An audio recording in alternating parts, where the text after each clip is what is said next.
Greetings, Mavericks and new viewers.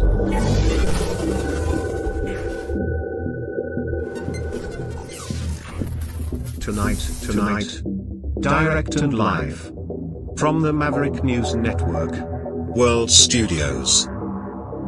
This is Maverick News with Rick Walker.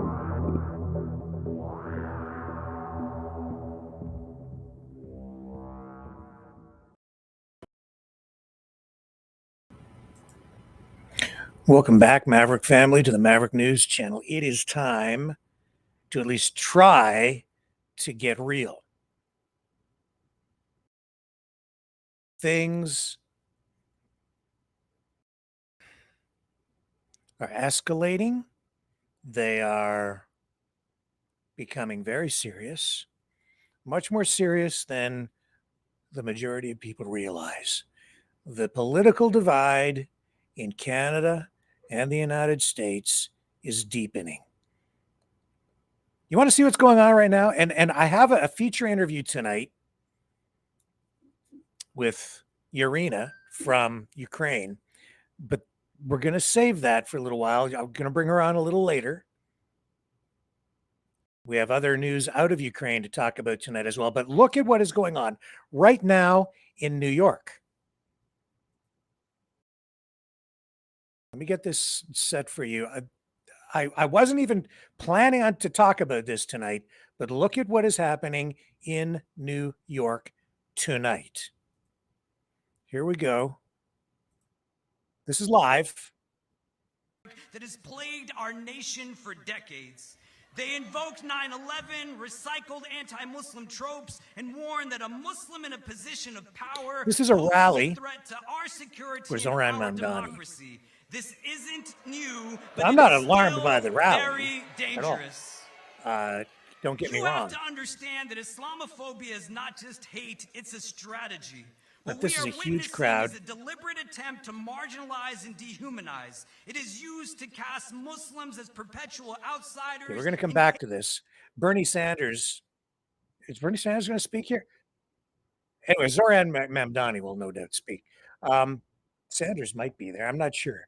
Anyway, huge crowd. And, I think AOC and Bernie are both there tonight. This is the final stretch for the mayoral race in New York City. This is the opposite side of the political spectrum to Trump. You've seen the No Kings rallies, massive crowds. MAGA side saying, "Oh, it's all fake. It's AI. It's not true. They're using fake video. All of it. No, it was real." Massive crowds. On the MAGA side, you're getting, massive support as well, but it's divided, and it is passionate. It is manic at times, very emotional. It's a culture war coming to a head, and it's escalating. In Canada,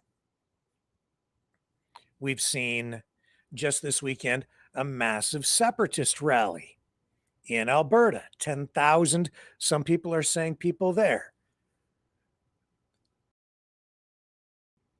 This is also a signal of a great divide in the country. We see this trade war. The other reason what I am concerned about is, well, not just the division, but also the deception. The lies. People are being sold a bill of goods in many respects. Today, it became very apparent to me that we have a really serious problem. The federal government is trying to respond, I think, to this issue with this Bill C-8, this online censorship bill, internet, whatever, however you want to call it. It's a cybersecurity bill.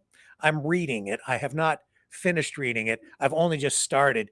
It's very long. It's like a small book. So it's going to take me some time to go through this. We're going to have a broader discussion about that. But tonight I'm also seeing Maxime Bernier in an email message, like a mass email, commenting on it, expressing concerns about censorship. Fair enough, But at the same time, I'm also seeing foreign interference in our government at unprecedented levels, which is really what that bill is supposed to be addressing. So I understand the concern on the other side. What I'm also really concerned about is the lying, because I've seen political posts tonight with regard to Ronald Reagan again, where the MAGA side is just clearly lying. I'm seeing stuff out of that ostrich farm again tonight. That ostrich farm story, very little to do with the damn ostriches. And and I saw another post where someone echoed those words, saying this really doesn't about the ostriches. It's about money and big, but taking everything out of context to lead you down this other path where it was not accurate at all. The only reason I know that the only reason I know it wasn't accurate is because I'm so deeply involved, I've done so much research into it that I know that they're just spinning the information 180 degrees to mislead people. It is disturbing. Absolutely disturbing. This is what's going on tonight. I have also been watching videos and doing my research into social media, the impact of social media on political campaigns, free speech, how the algorithms are in some cases, and in some cases have been running out of control and doing crazy things with unintended consequences that have even led to the deaths of people and have had negative impacts on wars. I think we need to be very concerned about what is going on because of the level of deception, misinformation, misdirection. I hate to use these words like misinformation, but there is that. We have a problem because we are entering a new era where we're making decisions on what we want as a society, politically, what kind of a country we want. And we're doing it with false information, distortions, deception, the truth. I don't know if anybody has actual truth. So how are we going to get to a good place? This is about people, politicians, really rich people, oligarchs, just trying to grab power in different ways, at different levels, political parties facing off against each other. I don't know if any of them on any side are actually telling the truth. They're just spinning up stories and taking opposite positions in order to, stake political ground in an argument and lying in many. That's the whole thing with this Trump administration. So much of what they are doing is just based on outright lies. The tariff war, case in point. Even these deals that Trump says he's making around the world, in many cases, they aren't even real deals. He's over at the ASEAN summit, and we have all that to talk about tonight as well, as Carney is over there as well. But Trump is over there. Oh, I made another deal. I made another deal. I'm not saying he's made any deals. I'm waiting until I can see what the details on these deals are, because he's made other deals that aren't really deals. They're sort of frameworks for deals that he calls deals. This is the thing with him. And, jobs numbers come out. They're not favorable. It shows higher unemployment. He doesn't like that. So he just fires the person who prepared the report. He literally shoots the messenger. I don't like what you said. You're supposed to lie. He doesn't say it that way, but that's really what it is.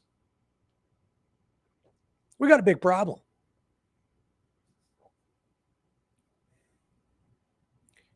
In that way, we're absolutely under attack. Now, I don't know how deep we'll get into this tonight. I'm just warning you because you need to be warned. I didn't realize the depth of this, but it's literally driving people nuts. And I'm pretty sure that I've been, victimized by this too, especially during the pandemic.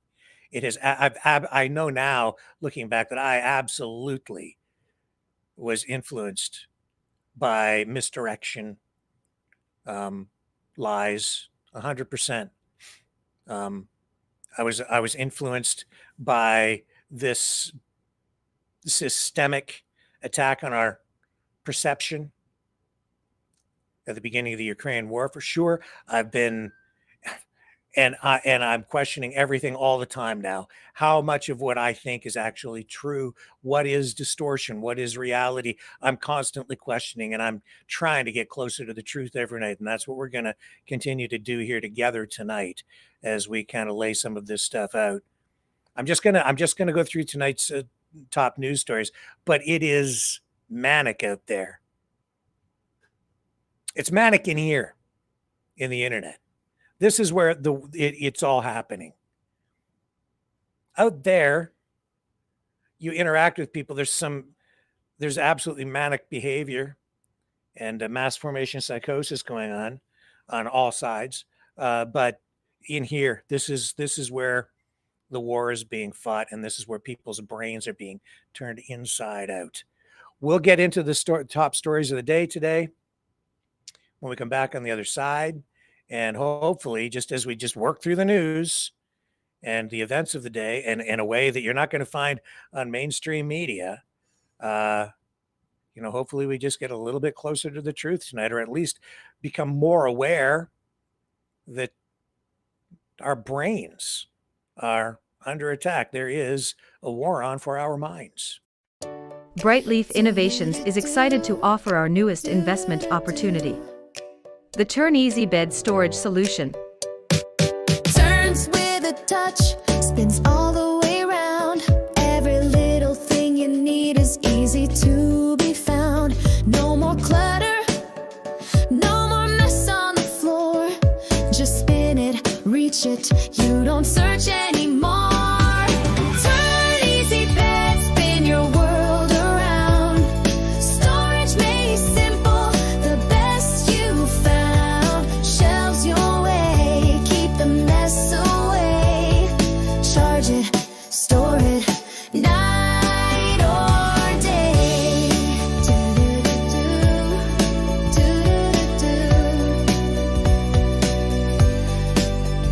Custom shelves for your books or your tech.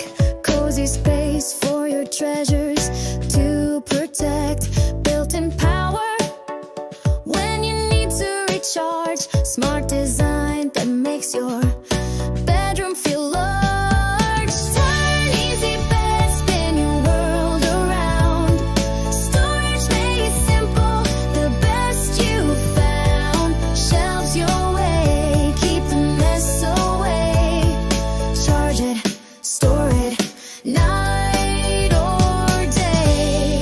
Designed and developed by Brightleaf Innovations, proudly Canadian and patent pending in North America. Turn Easy Bed transforms how you live. To learn more about this innovative new product idea and exciting investment opportunity, call 519-784-0222 or visit brightleafinnovations.com. Okay, still queuing stuff up. I'll be right back.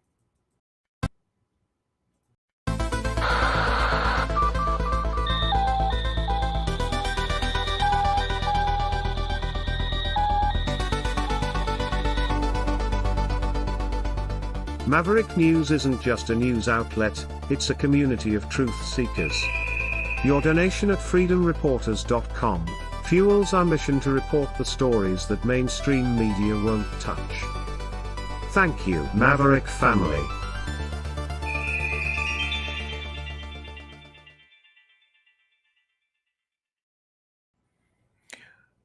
So they're off to Asia. They're over there now. Carney's there. Trump's there.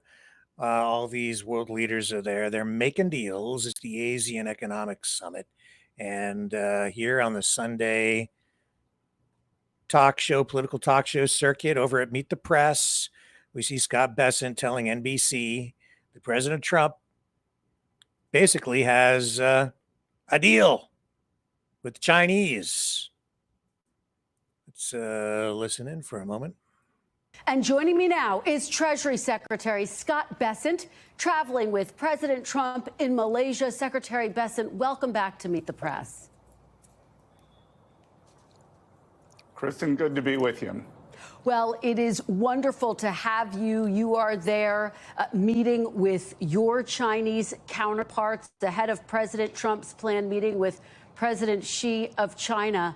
Mr. Secretary, do you believe that China is ready to make a trade deal? Kristen, I can tell you they are, because we just finished 2 days of negotiations, and we've created a framework for the two leaders to discuss on Thursday in Korea.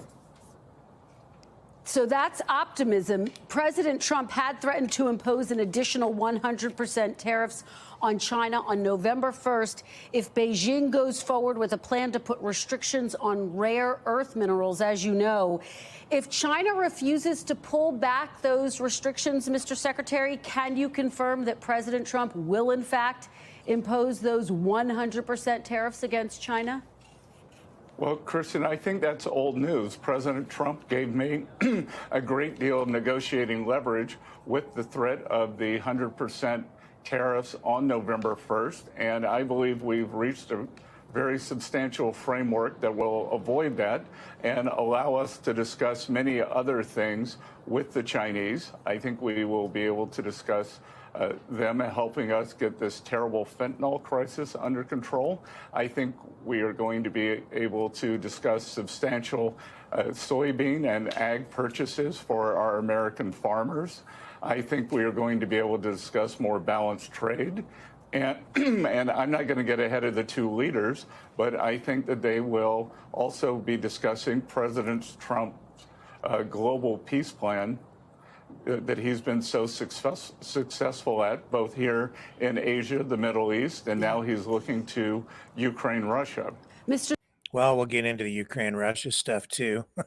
And I don't know really how successful the world peace thing has been or is, because last I checked, Israel was still dropping some bombs.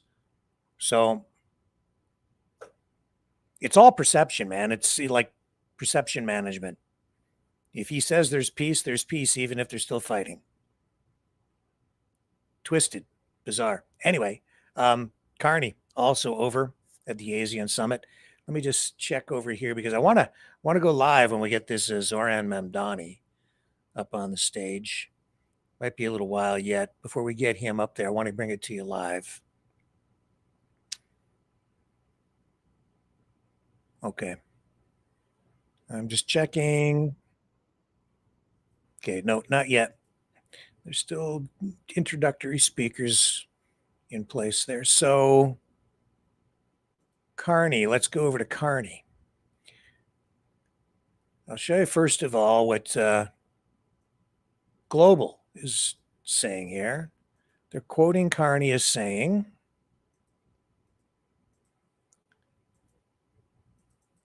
that the federal government in Canada, has the sole responsibility for U.S. talks, being trade talks. And of course, this comes after Doug Ford, Premier of Ontario, runs that ad, which he has the right to do, where he uses the words of Ronald Reagan to highlight the fact that Ronald Reagan was basically a free trader, used tariffs only in extreme circumstances in very targeted ways in order to achieve very specific results. Sometimes not even economic objectives were targeted using tariffs at the time. But in any event, the ad was accurate. They did use Reagan's actual words. And yet I still see streamers tonight echoing Donald Trump's lie that Ronald Reagan loved tariffs. We went to the Reagan library, to the archives. We found the video. We've run it here several times. I have that video over on our TikTok. I ran it. It had to be 8 months ago. I don't even know why. I just put it up over on, and I commented on it about 8 months ago. Now here it is, full circle, we're talking about it again. But Trump lied. He's lying. It touched a nerve. And now he has the whole pro-MAGA infosphere backing him up, amplifying the lie. He's rewriting history and taking Reagan out of context. He's the one distorting it all. He's the one who's spreading fake information. And a lot of people believe him because they just don't know any better. A lot of people. You tell a lie often enough and people will begin to believe it. When I'm seeing that kind of thing going on, I really then question everything. And this is just the latest from Trump. Like I say, I'm sure that I was heavily influenced by what was going on in social media before, to the point where I was blinded to the level of the deception that had been going on. But I'm way more red-pilled now on isn't Donald Trump a distortionist? Yes, and that's being kind. Now, when Carney says that it's the federal government's sole responsibility to negotiate with the United States, yeah, it is. Yeah, sorry, provincial sovereigntists, separatists, it's true. Now, you have some latitude and some say in how things may go, but at the top, but when it comes down to sitting at the table with the president and his negotiating team, that is the federal government's responsibility. So Carney is absolutely right. That is his responsibility. And he gets input from you, and you can go down there. You can even meet with the president if you want. But at the end of the day, a Canadian agreement is a Canadian trade agreement, not just a provincial agreement. It's all about Canadian sovereignty. You know, I think it's time, maybe, I'm just saying, maybe it's just time for a reality check for some of these people who suggest otherwise. Here's Carney today addressing these challenges facing Canada at the ASEAN Summit, as he takes part in one of the seminars. Here's what he had to say about it today. That would work in ASEAN, given there's not the element of there's no element nor prospect of a political union. So it has to be that type of approach. But in Canada, though, those barriers between provinces that still exist, I mean, I remember you saying a few years ago that a crisis permits government to move fast and in a coordinated way. Is this a crisis in Canada? Is it going to help you reduce the barriers between provinces? Yes, it's a crisis because it's a fundamental change in many of the operating, I was going to say assumptions, but the operating rules of the system. I mean, the reliance on the open global trading system, a reliance and an expectation of further integration, particularly in North America. I mean, that's not going to happen. That doesn't mean there isn't still going to be a fair bit of free trade in North America and cross-investment, but this sort of relentless process of greater integration has reversed. That's a big change. And when you have a big change like that and you had your economy oriented towards that, which ours was, some of your strengths become vulnerabilities, and you have to do big things. And so one of the lessons, we've talked about this, many in the room have lived it. I've certainly, by luck, I would like to say, not because of cause. I didn't cause the crises I've been in. But my experience of being in them is, in a crisis, you have to be bold. You have to act big. Uncertainty weighs down activity, and unless you're leading from the center, whether you're a central bank with respect to supporting financial institutions or monetary policy, or you're a government in terms of charting a new course, you need to be bold. And that's why we're looking for scale in terms of diversification of our exports. That's why our budget, which is coming out in 2 weeks' time, is going to have what we call generational investment in Canada on an order of magnitude that really changes the scale of the economy, the ambition of the economy. Of course, it will also, just by its very fact, provide GDP and growth and jobs for Canadians. But as important as that is, more important is going to be a reorientation of the country, and very much an outward-looking orientation that I think is very complementary to ASEAN. Okay, so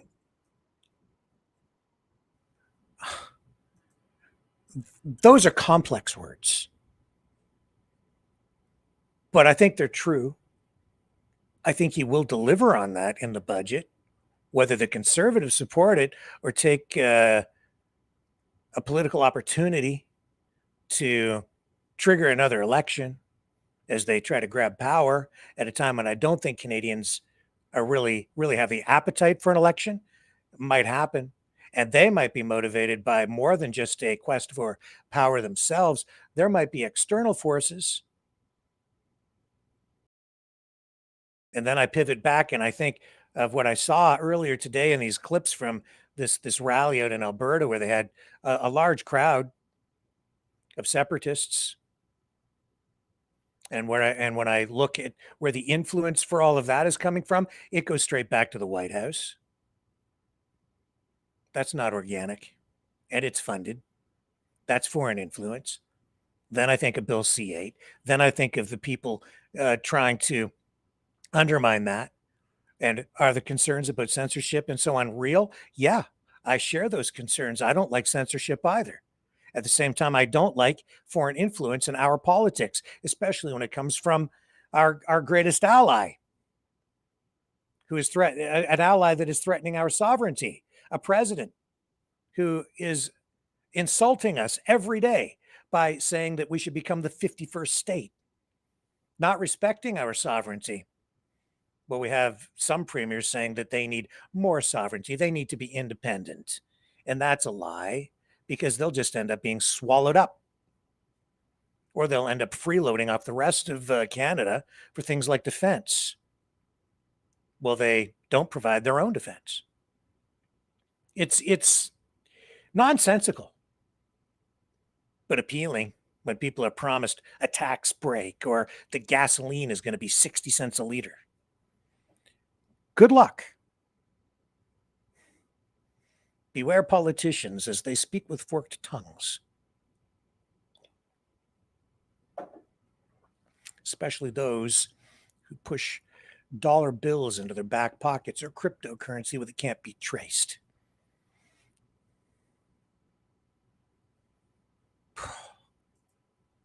Yeah, we got a problem. You see, because the bigger problem, it's not just censorship. It's AI. It's the real threat to your job, frankly, is not the immigrants. It's AI. It's all the AI bots or agents that are going to be out there that are emerging and developing right now, and the development of artificial general intelligence. That's what's going to take your damn job. And when that happens, do you know who they're going to scapegoat? They're going to scapegoat the immigrants. They're doing it right now. So that as you lose your job, because they're going for more efficiencies, all these factories that Trump is relocating to the US, there will not be nearly as many jobs in those highly automated, almost completely automated factories. They will generate wealth. They will generate tax revenue for the federal government. They will generate GDP, but they won't generate the level of jobs that those auto plants traditionally generated. And when the people don't get the jobs they were promised, they'll keep on blaming the immigrants because they have to have a scapegoat. Trump's using human beings as scapegoats, and he's lying about the tariffs and the auto pact, or not the auto pact, but the USMCA and the auto sector as it's integrated into the USMCA agreement as it sits right now, as he tries to renegotiate that trade deal that he negotiated the first time around, saying it was the best trade deal ever, now says it was the worst trade deal ever, so he has to renegotiate it because he's full of crap. And then he accuses Canada of being an unfair trading partner, and we're very difficult to get along with. It's a lie. I saw another, I'm not going to use the name, but pretty clear to me that this online influencer has been, may still be, a paid, MAGA conservative influencer saying Canada should just learn to compete. And suggesting that's why the auto industry is losing, because Canada can't compete. We do compete. We have been competing. We have not been relying on tariffs for the auto industry. Just the opposite. This is the thing people are not understanding at all. It's Trump who is the protectionist. It's Trump who is imposing the tariffs on other countries.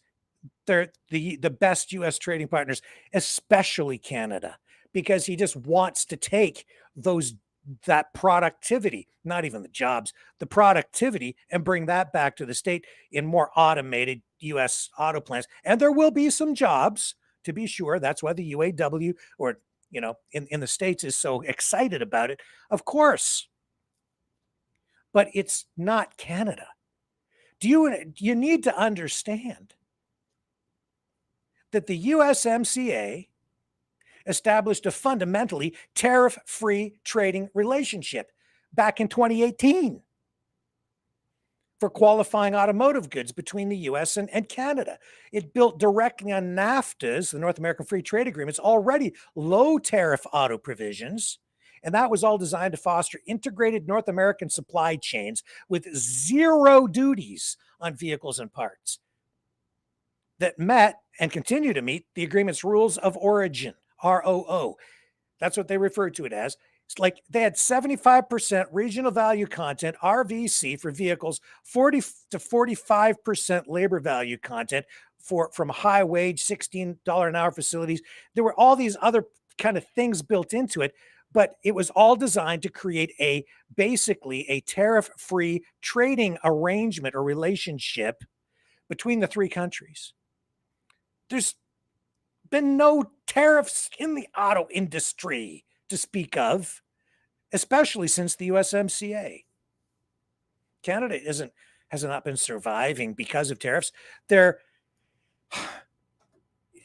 Tariffs are applied to some of the finished products because some of the parts that come in and go into the finished good, the finished vehicle coming off the assembly line, come from other countries like China or Japan or Thailand, Vietnam, another country that is an emerging industrial power, and they have entered the auto industry as well. Canada doesn't impose quotas or even quotas or tariffs to ensure Canadian content the way that we used to under the old Auto Pact in vehicles that are sold domestically in a way that would unfairly burden U.S. exports. USMCA compliant U.S. vehicles enter Canada duty-free, just as Canadian vehicles do in the US. People have it screwed up in their heads. They think that Canada is imposing tariffs or something on the US in the auto. It's not even true. So all of this trade tariff saber rattling, the trade war with Canada, it's not even, I'm certain it isn't even really just about trade. It is about politics. And it's because two things can be true at the same time. The United States is a powerful economic force, the most powerful economic force in the world, seen as the biggest economy in the world, maybe number two now compared to China. But the other truth is it's also the weakest, the most vulnerable, because they have, I think it's now, I've always been saying $37 trillion in debt. And that's just bonded debt. That's not even unfunded liabilities. 38 trillion now.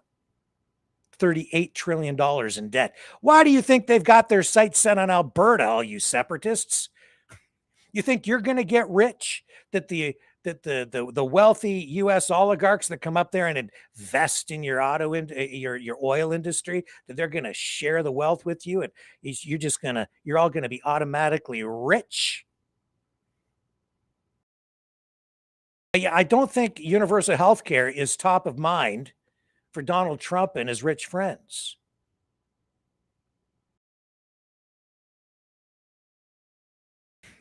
or any of the social safety nets that, you've become very used to here in Kanakistan.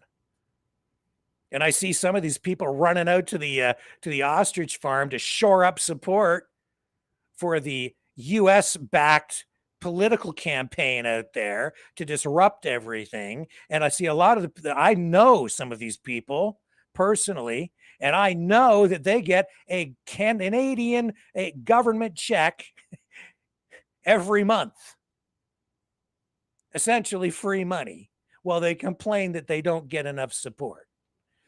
Good luck when you become the 51st state.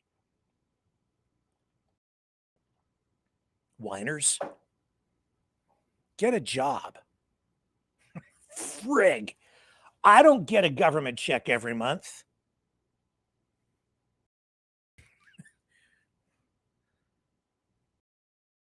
Hypocrites. Just saying. Love you just the same, but wake up. Trump's the best. Trump's the best. F. Kearney. F. Trudeau. Oh, for crying out loud. Trudeau's a dictator. He'll never leave power. There's never going to be another election. How often did I hear that? Oh, my God.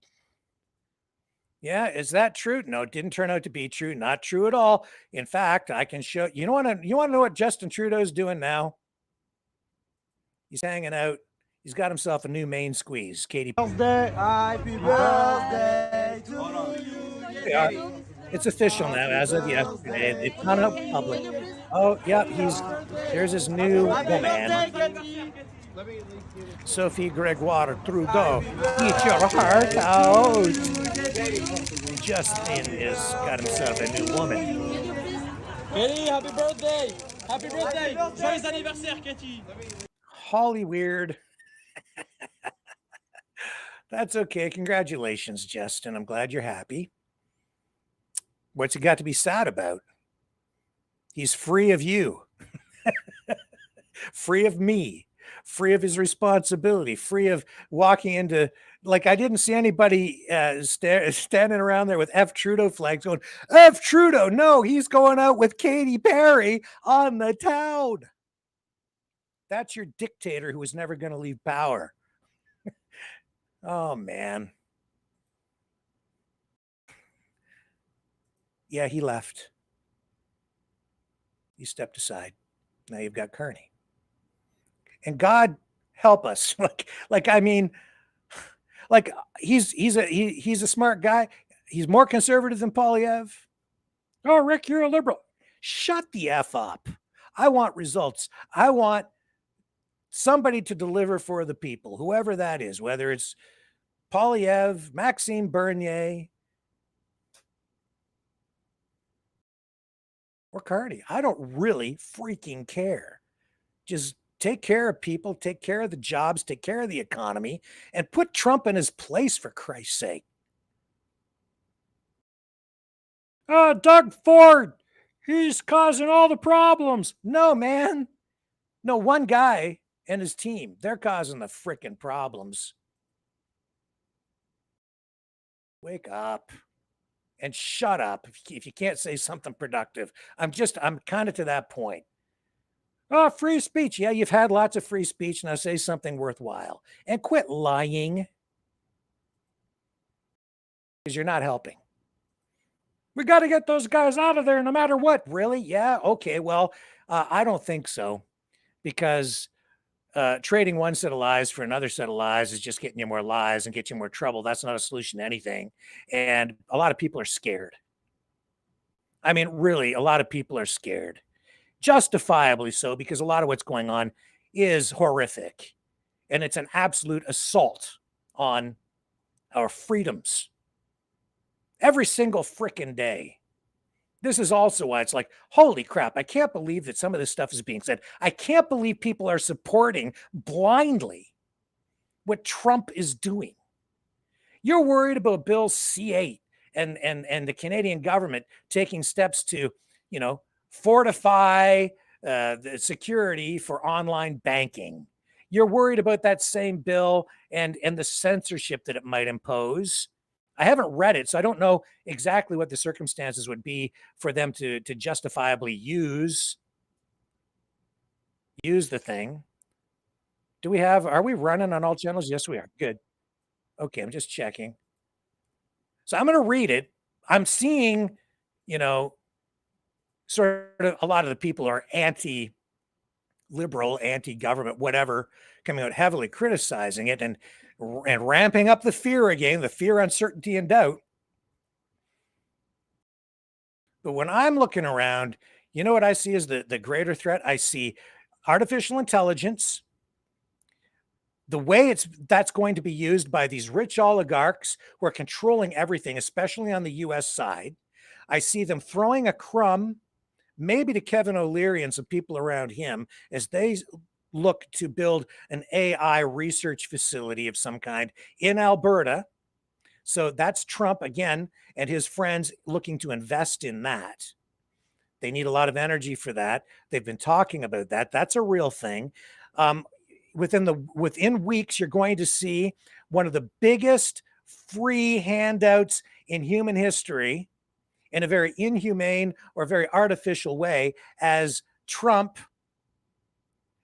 lets some of his rich friends purchase for pennies on the dollar TikTok, a company that's probably worth about $80 billion. They'll buy it for millions, not billions. You watch. Free handout, payback for them supporting Trump to put him in the White House. It's absolutely corrupt. I don't think we've seen anything quite like this since the early days when they were building the railroads across Canada and the U.S., mostly in the U.S.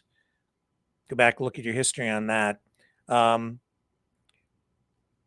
when I say that the real threat is coming from the White House, even on this cybersecurity stuff, you should maybe be focused a little, like we should certainly be concerned and make sure that whatever is in Bill C-8 doesn't violate our rights to an excessive level. At the same time, we do need to protect ourselves against China, Russia, and the United States and other countries in a very real way.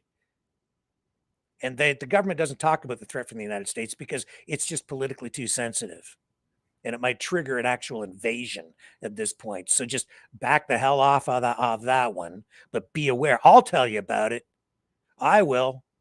I'll speak up because I'm not the prime minister. I'm not the premier.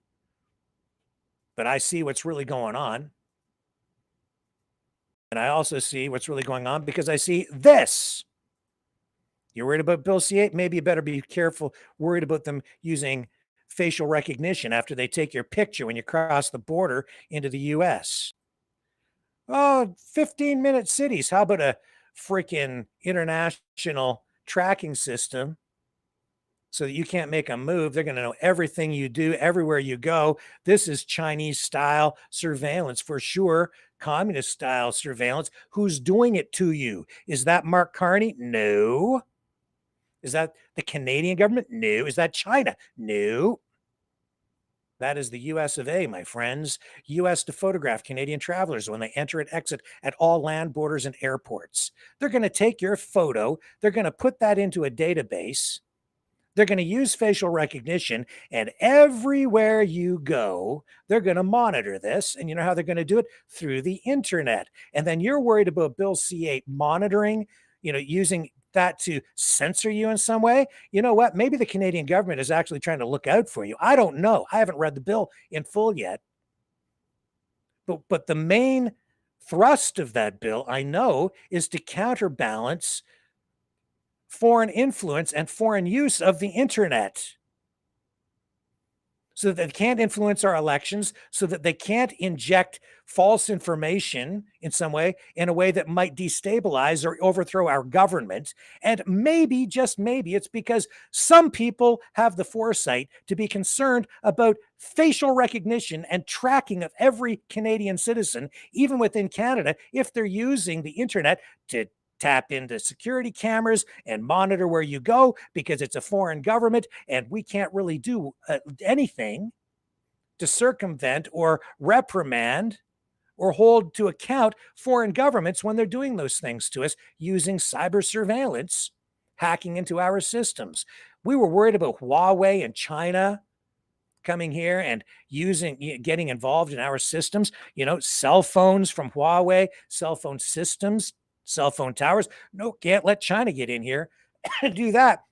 And yet everybody is like, yeah, let's bring in the Americans to do it. And I used to be very much in favor of that. I was talking about it strictly from an economic point of view and the efficiencies and the jobs that could help create by creating more competition within the Canadian market. But now when I'm seeing that at the border and and you're going to take your picture, which they can do anyway, but now they're going to use it to track you.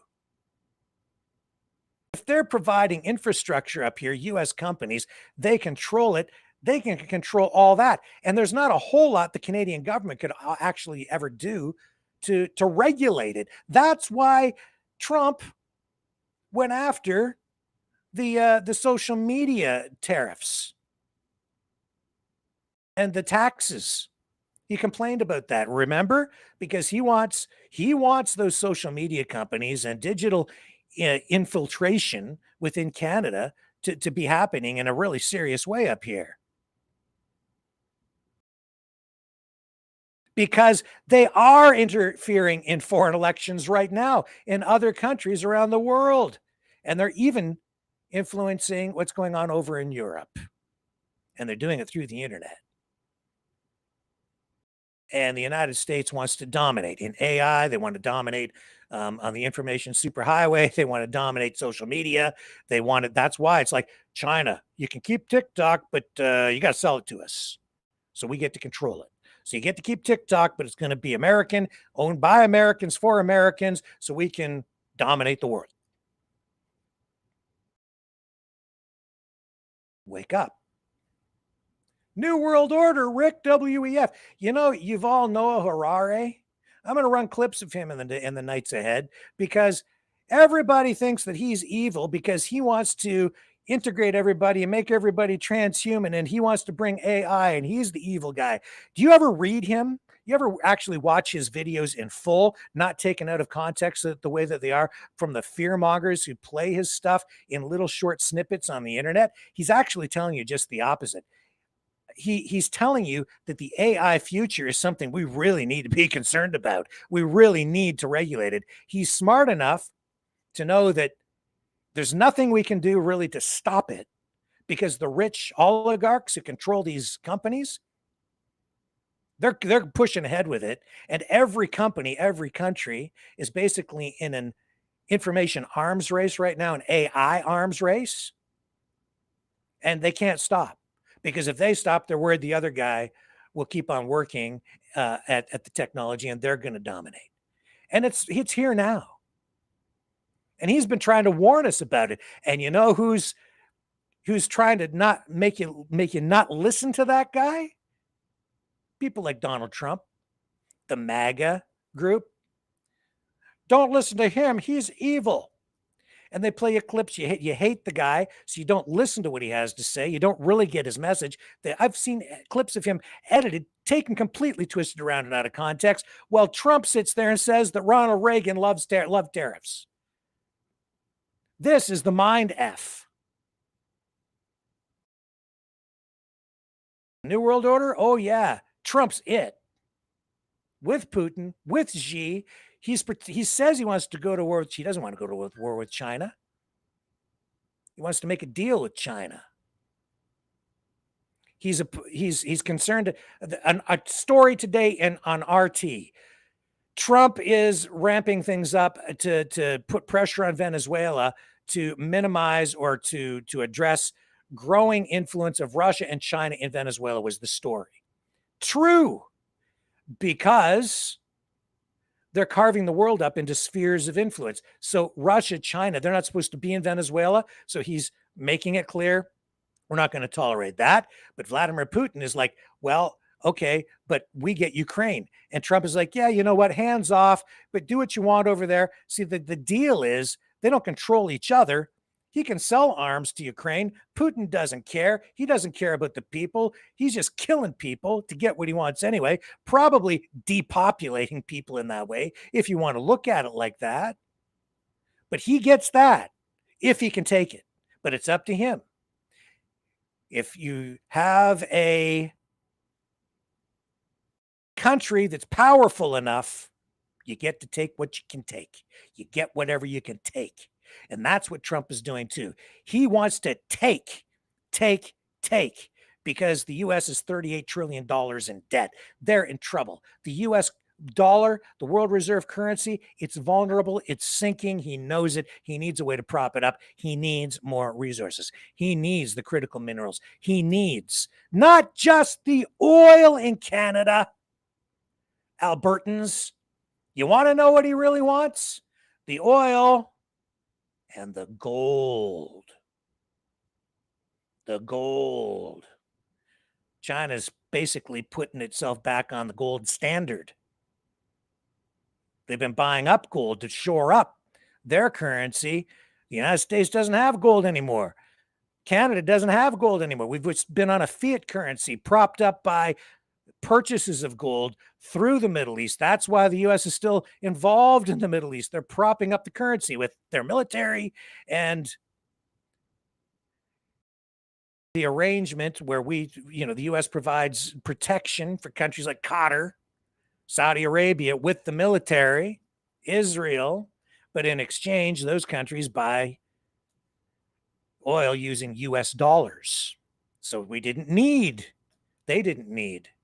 gold to prop up the dollar anymore, but they're going to need it heading into the future because the oil is not going to last, because China's buying gold. They're basically going back to the gold standard, whether the rest of the world likes it or not. And it's China that's the emerging power, much less so than Russia. Trump wants the oil. He wants the gold. He wants the uranium. He wants all the critical minerals up here too. He wants Canada to pay off the U.S. debt. That's why he's going so hard against Canada. That's why he's lying about Ronald Reagan. Well, he's rewriting history and he's involved. They're using a culture war to get what they want, but they really don't give a damn about the culture war. If they did, they wouldn't have somebody like Donald Trump, who owned beauty pageants, fronting the traditional values, family-oriented cultural war. He wouldn't be the guy. But they've turned him into some sort of a deity. Oh my God, here's AOC, I think getting ready to introduce Mamdani. We'll just dip into it for just a moment. And this again highlights the great deep divide politically in the country. Way over here with Trump on this side, way over here with tax the rich. Messaging from Alexander Ocasio-Cortez. That the very forces that Zohran is up against in this race mirrors what we are up against nationally. Both an authoritarian, criminal presidency fueled by corruption and bigotry, and an ascendant right-wing extremist movement. And Trump says they're all terrorists. And an insufficient, eroded, bygone political establishment, this time in the form of Andrew Cuomo, whose pursuit of power has blinded them from what that power is supposed to be used for in the first place, which is to aid and put the working people of America and New York City first.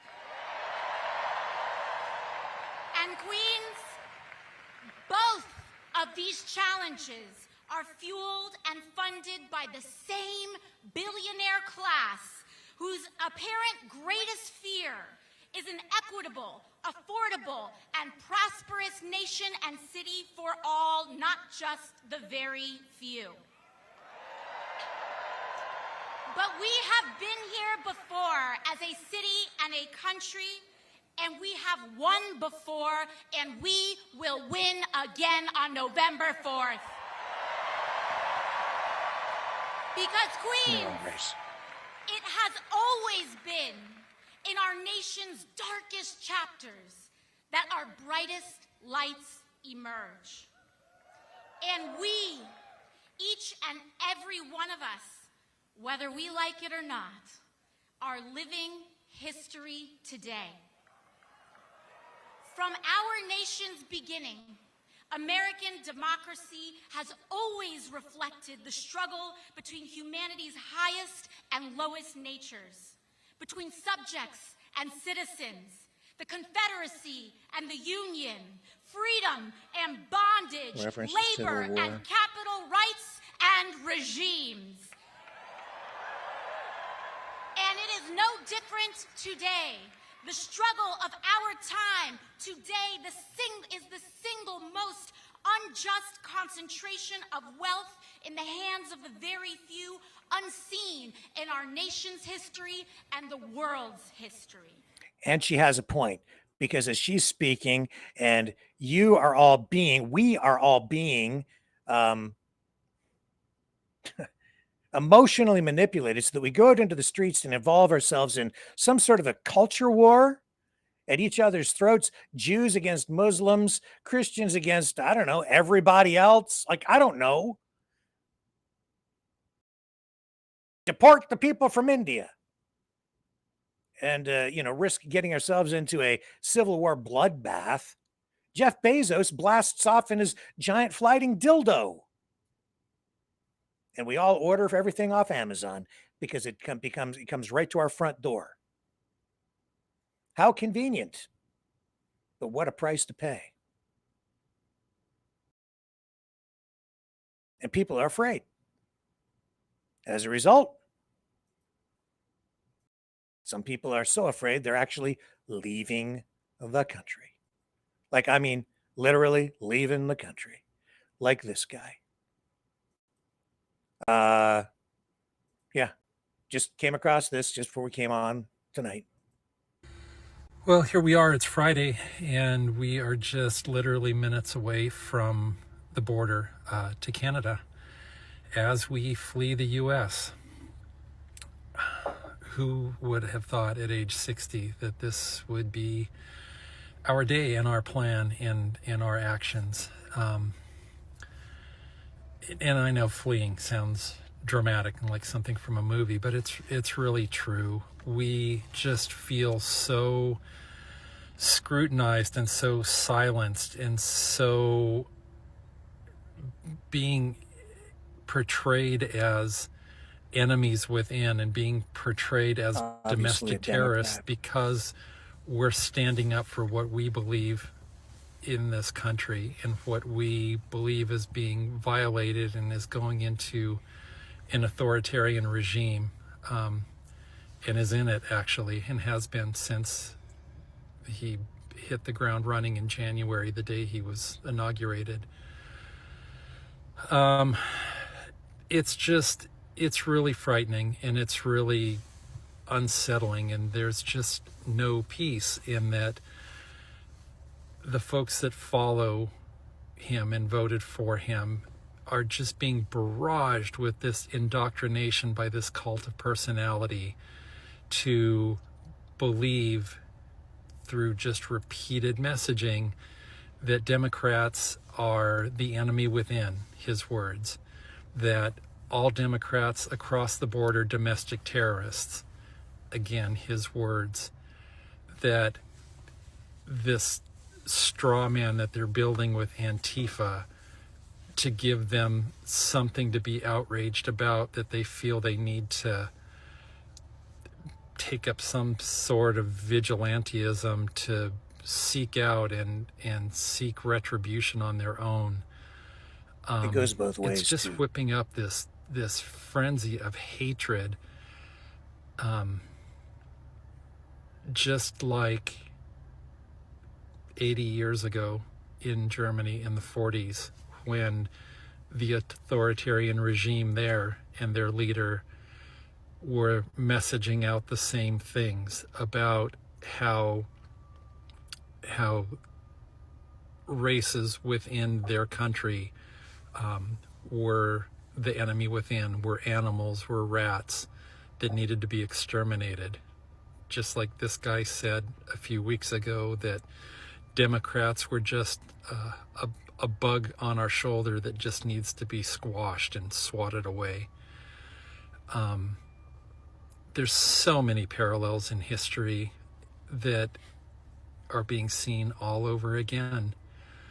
And who would have thought here in the 21st century, years, hundreds of years after a civil war, after fighting for freedom in the 1940s and the 1950s to keep authoritarian regimes like this out of our country and off of our soil, that somebody would rise up from within our country with no political experience and whip up this frenzy of ego and power to try to, again, divisively create this enemy that is anti-Christian, because that's a real trigger and that's a real knee-jerk to a lot of his followers, that they're trying to destroy us and they're trying to destroy our values when you look at it, and they're destroying the values in their actions because of who they are. Anyway, here we are. It finds us crossing over into Canada for a few weeks to get a taste of what freedom and diversity and friendship and everything is like. Again, something that we have lost and forgotten since January, with years to go in this regime. Oh my God, 10 months. It seems like a lifetime. But anyway, we'll go there. We'll check it out for 3 weeks. We'll reevaluate, see what the plan is. If it's longer, if it's extended, if it's semi-permanent, I don't know. But here's where we're at. We'll update you more as we go. And there's that word freedom. Seems to mean different things to different people. What's the definition? I've asked that question here on the program. I really haven't had people come through, generally speaking, with a real definition for me. Nothing that really was satisfying. What is freedom? I've asked, what is freedom to you? And it means a lot of different things to a lot of people. It's thrown around. Strangely, the Democrats use the word freedom during the Kamala Harris presidential campaign. Freedom. It was on all their signs everywhere at all the rallies. And then you have the whole freedom movement in Canada, which is by extension something that's coming in many respects out of the United States too. But that version of freedom seems to be, for a lot of people there, something totally different. You have freedom fighters, communists, generally speaking, through history, who call themselves freedom fighters. One man's terrorist is another man's freedom fighter. Well, there's Trump blowing up narco-terrorist boats off the coast of Venezuela. Is that freedom? Is that the pursuit of freedom? Is that how you get freedom? By blowing up suspected drug dealers with F-35s dropping bombs or missiles? That's freedom? Something's twisted. Something's way out of whack, in my view. We're in trouble. Only thing you can do really at this point is make yourself aware, learn from the past, learn from what's going on right now, make yourself aware and wake the hell up. Stop following blindly and realize that there's a lot of lying going on, not just from the mainstream media, right across the board. But it's CBC, defund the CBC. Yeah, you know what?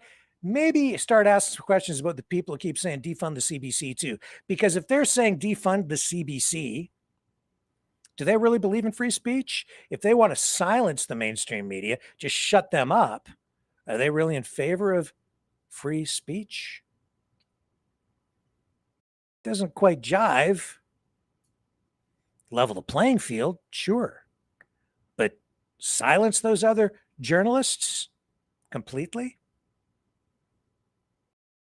Something doesn't wash there, especially when I see certain politicians sitting down for interviews with some of those other independent media types.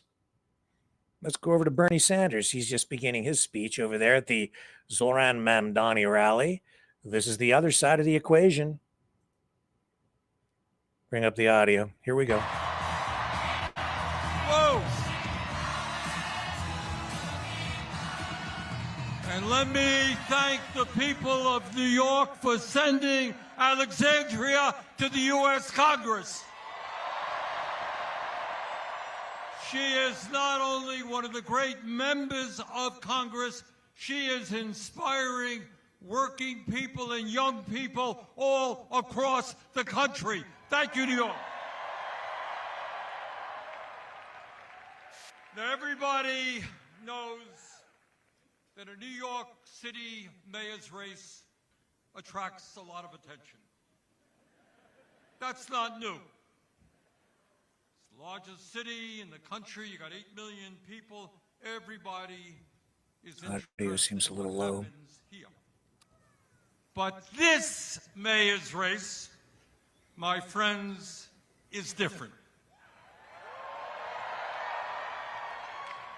It is not just the folks here in New York City who are paying attention. It's not just people all across our country who are watching this race. It is not just the President of the United States who seems to be very, very concerned about who wins this election. The truth is that people all over the world are paying attention to what will happen here a week from Tuesday. Now, why is that? Why has this campaign created such an unbelievable amount of interest, literally all over the world? And the answer is obvious. These are not normal times. True. This is not a normal election.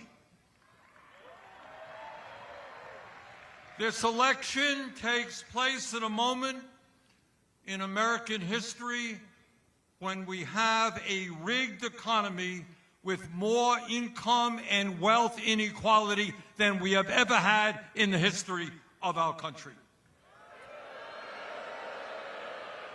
This election takes place at a time when the wealthiest people in America have never, ever had it so good, while 60% of people in our country are living paycheck to paycheck, struggling to pay their rent or mortgage, struggling to afford child care or higher education for their kids, struggling to afford health care, struggling to afford decent quality food, struggling how to figure out how they will retire with some shred of dignity after working their entire lives.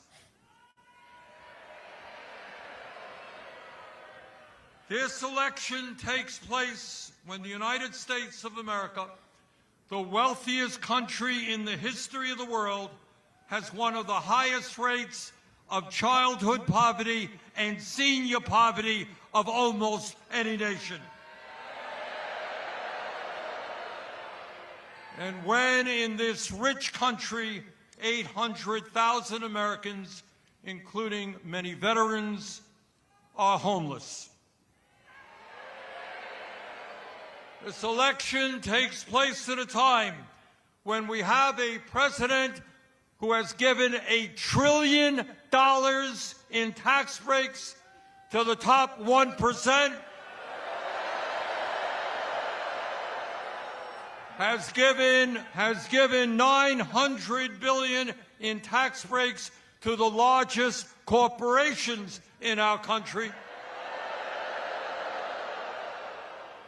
And to pay for those tax breaks, he is throwing $15 15 million Americans off the health care they have by slashing Medicaid. And in addition, he is forcing over 20 million Americans to see a doubling in their health care premiums. This election is taking place when we have an administration in Washington which every day is moving us toward an authoritarian society, undermining our Constitution and the rule of law. This election is taking place when we have a corrupt campaign finance system which allows billionaires in both political parties to select the candidates they want and to buy elections. Ordinary Americans get one vote. You get one vote. Meanwhile, billionaires get the opportunity to spend as much as they want to elect the candidates they want. That is the context in which this election is taking place. That is why this election is so enormously important, and that is why Zohran Mamdani must become the next mayor of New York.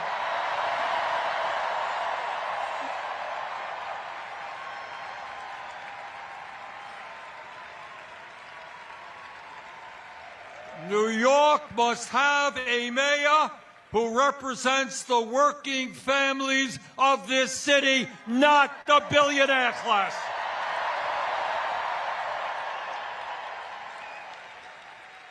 The reason why this campaign has generated so much interest around the world and so much excitement is that people want to know the answer to one very simple question, and that is, in the year 2025, when the people on top have never ever had so much economic and political power, is it possible for ordinary people, for working class people to come together and defeat those oligarchs?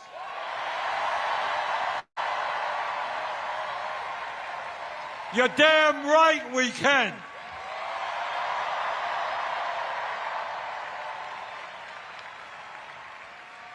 And let me tell you something else. At a moment when Americans are extremely distressed about where we are as a nation, economically and politically, a victory here in New York will give hope and inspiration to people throughout our country and throughout the world.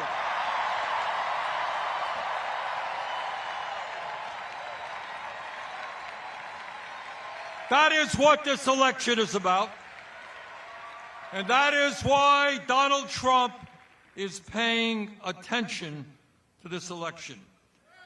Ordinary people, working class people, black and white and Latino, Asian, gay and straight, coming together to take on the oligarchy. That is Trump's worst nightmare.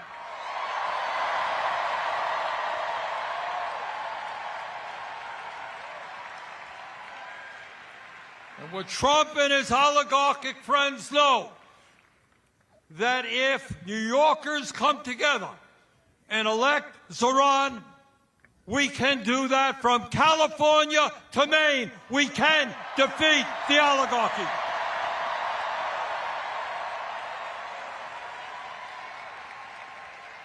And what the oligarchs fear, what they fear is that people will start understanding that this country belongs to us, not them.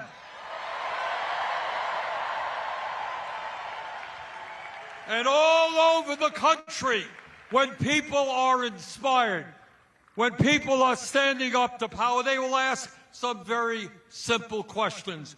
Why are we in the United States the only major country not to guarantee health care to all as a human right? Okay, so we're going to dip out of that because he will no doubt lead into Mamdani. We're going to talk a little bit now about some of the other stuff going on. We'll come back to this. There's a because everything ties together anyway. Over on ABC Weekend Talk Show Circuit, this is an interesting story.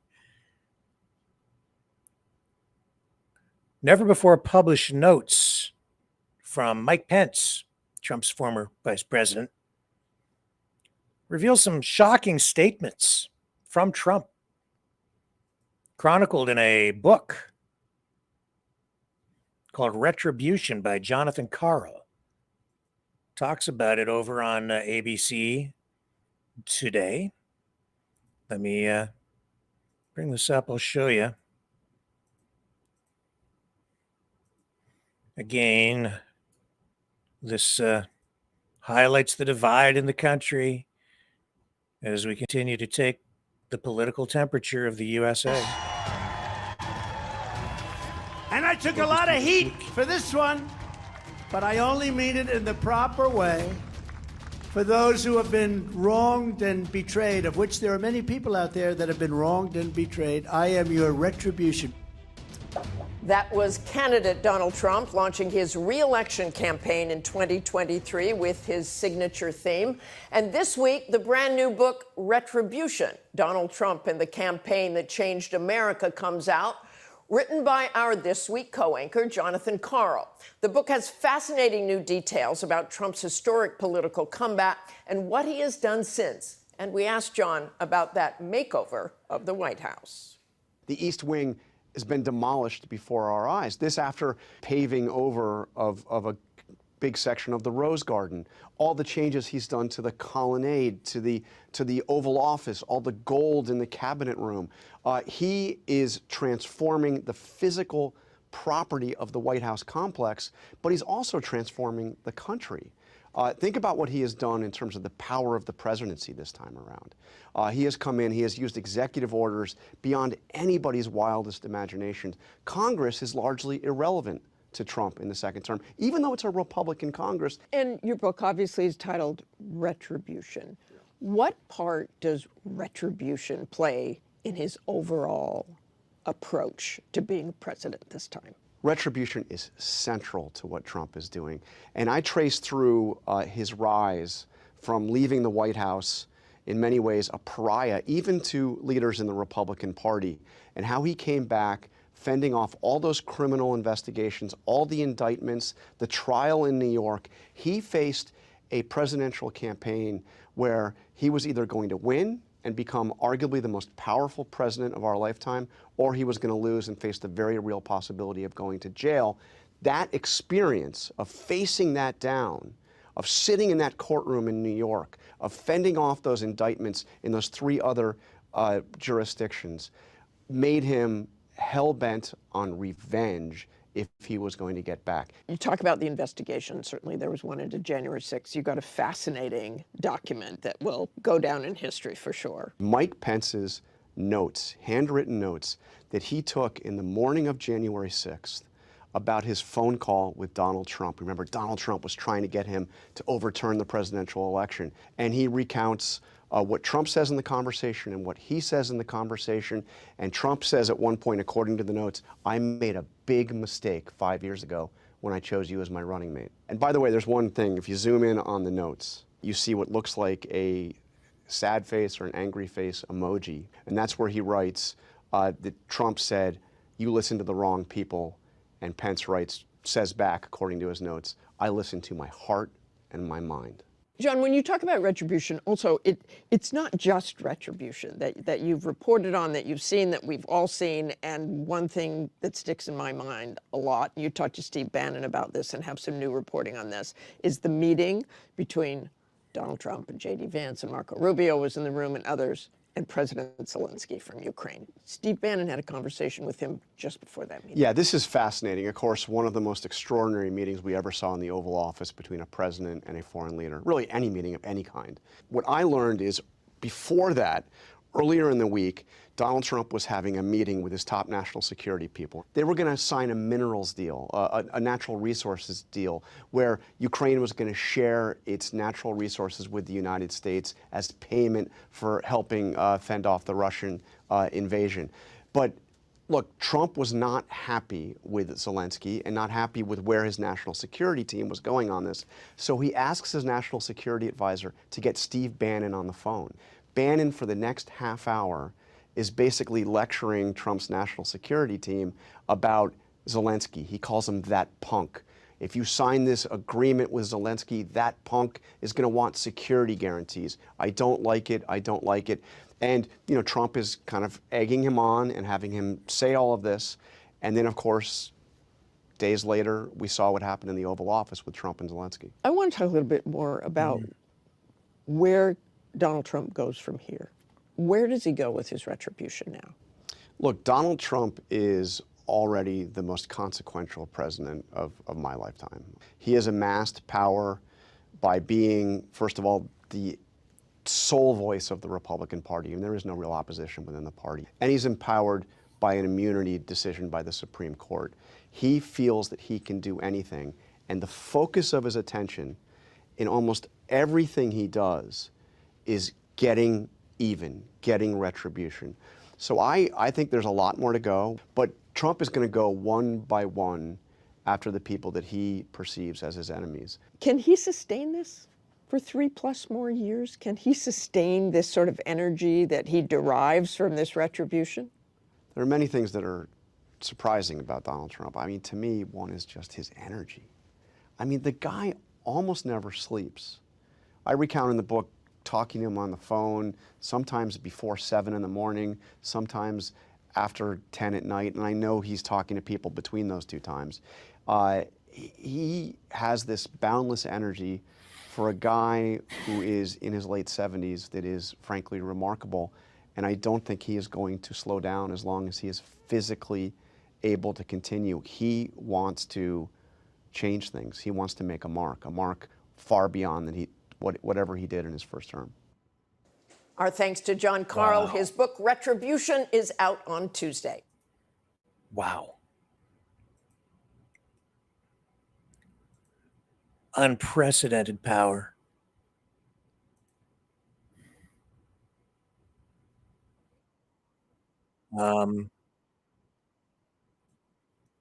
And I guess in those notes, it came out that Trump called Pence a wimp. This is his vice president. Now, you know, you heard John and Carl talk about him, Trump amassing power. Yeah, he's purged his political enemies from all levels of government. He's put his own people in place in all the institutions, getting rid of people in every government office, essentially, including the Republican or the Reagan Library. And then he brings in Musk, Doge. What did I keep saying? Department of Getting Even. Not Department of Government Efficiency, Department of Getting Even. And I keep referencing unitary executive power. One guy. Congress, you just heard him say, reflecting what I've been telling you for months now, Congress largely irrelevant in Trump's second term. This is not Trump 1.0. This is Trump 2.0. This is Trump's retribution. I'm not so sure that it's ours. Definitely his. And yeah, he's changing things. One guy with a Sharpie.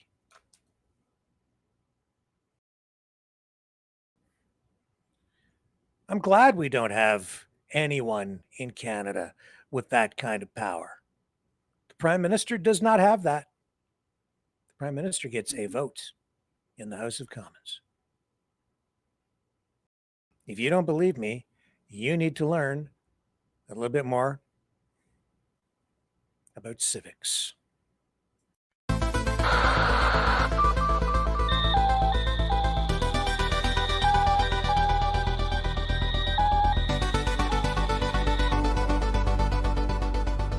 Maverick News isn't just a news outlet, it's a community of truth seekers. Your donation at freedomreporters.com fuels our mission to report the stories that mainstream media won't touch. Thank you, Maverick family.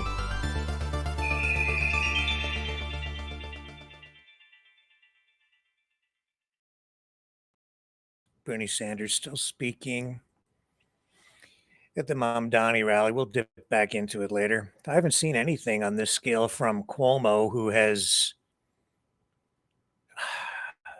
turned to rhetoric that is very MAGA-like. This former Democrat governor of New York, the guy who was at odds with Trump in many respects during the pandemic, the guy who put COVID patients into nursing homes, only to have a lot of elderly people die as a result. He's now using rhetoric that focuses on allegations that Mamdani has not revoked his Ugandan citizenship. And then I saw over on, I saw Bill Maher commenting on this. Well, he's got a point, he says, because if I were an American citizen running for office, I would renounce my Ugandan citizenship because that's a country that murders gay people. Well, all right. A little bit of conflation there. I don't know why Mamdani needs to hold on to Ugandan citizenship. If that's even true, maybe he'll address it in tonight's speech in Queens as he seeks the mayoral seat in New York. And he's taking to the stage right now. Let's go live back to the Mamdani rally. We'll continue with this. Here he is, the front runner for the mayor's job, New York City.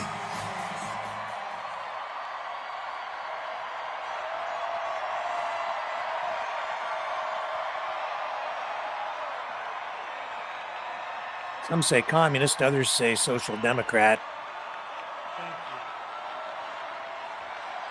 And a lot more in common with Trump than I think people realize. Also, a socialist Trump is. He's no Reagan and no conservative. No, he's not. Good evening, New York City! Just a different kind of socialism on the Trump side. Totally different kind. How are we all doing?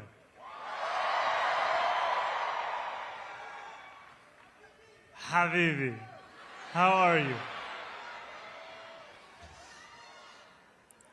It is so good to see you all here tonight.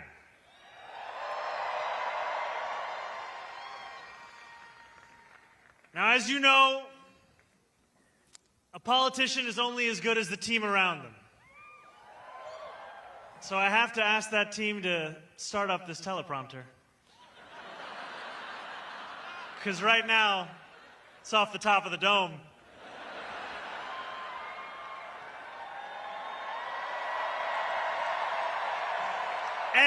And while we wait, why don't we actually begin? Can we first hear a round of applause for our incredible MC, Sarah Sherman?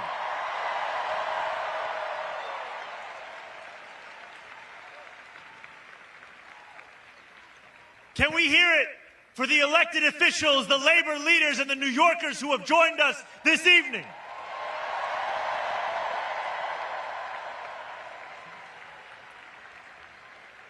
And can we hear it for Congresswoman Alexandria Ocasio-Cortez?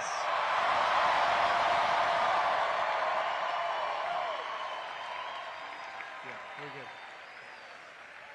You know,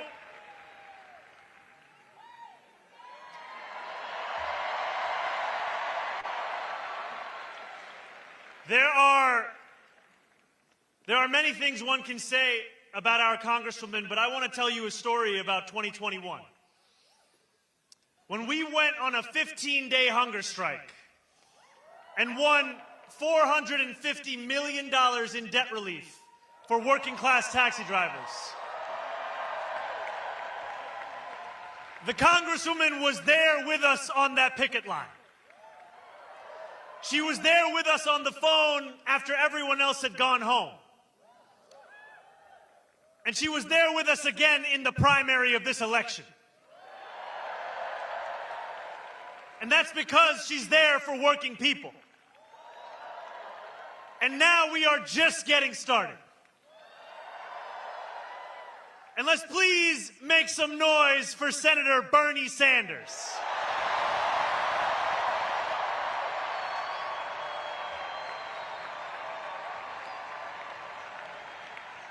I stand before you tonight only because the senator dared to stand alone for so long.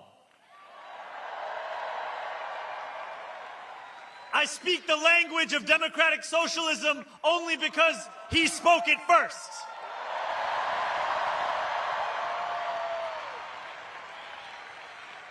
And when I ran for state assembly almost 6 years ago to the day, it was at Bernie's rally in Queensbridge Park where I led our first canvass. Signing people up for our email list, asking them for $5 or $10, and encouraging them to believe that the politics of not me, us applied to our state government just as much as our national one. When we win on November 4th,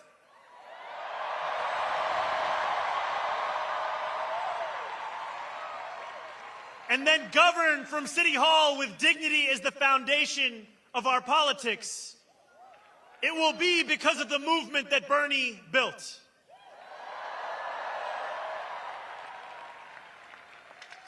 I stand before you tonight as the nominee of a Democratic Party reinvigorated in its pursuit of making government work for everyone, not just the wealthy and the well-connected.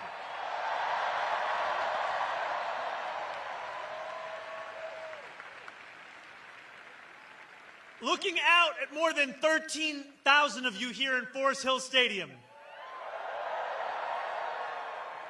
it is tempting to believe that this moment was always destined. Yet when we launched this campaign on October 23rd, 1 year and 3 days ago, there was not a single television camera there to cover it. When we launched this campaign 1 year and 3 days ago, my name was a statistical anomaly in every poll. 4 months later, as recently as this February, our support had reached the eye-watering heights of 1%. We were tied with noted candidate, someone else. I always knew we could beat him.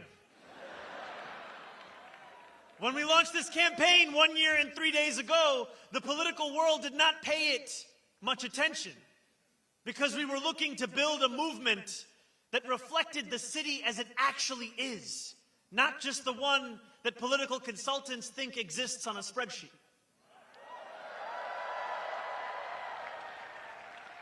And when we launched this campaign 1 year and 3 days ago, we were dismissed as a punchline in the halls of power. The idea of fundamentally changing who government serves in this city was unimaginable. Even if we gained momentum, they asked, how would we ever overcome the tens of millions of dollars in attacks that would follow? Yet we knew then what we know now. New York is not for sale.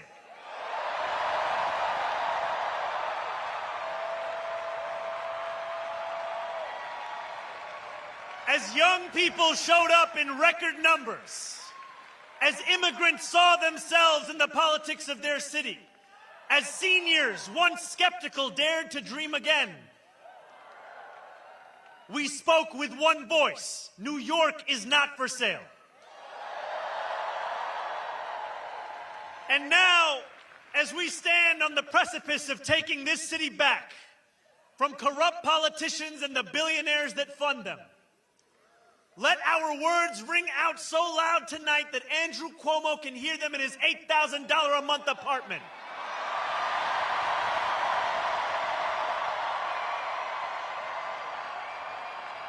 Let them ring so loud so that he can hear us even if he's in Westchester this evening.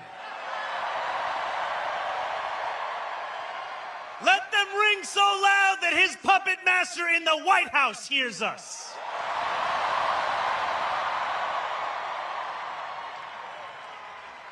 New York is not for sale.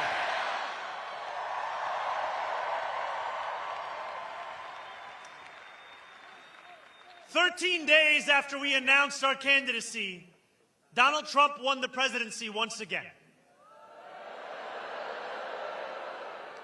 The Bronx and Queens saw some of the largest shifts to the right of any counties in our country. No matter what article you read or channel you turned to, the stories seemed to be the same. Our city was headed to the right. Obituaries were written about Democrats' abilities to reach Asian voters, young voters, male voters. Again and again, we were told that if we had any hope of beating the Republican Party, it would only be by becoming the Republican Party. Andrew Cuomo himself said that we had lost not because we had failed to speak to the needs of working-class Americans, but because we had spent too much time talking about bathrooms and sports teams. This was a moment where it seemed our political horizon was narrowing. And in this moment, New York, you had a choice to retreat or to fight.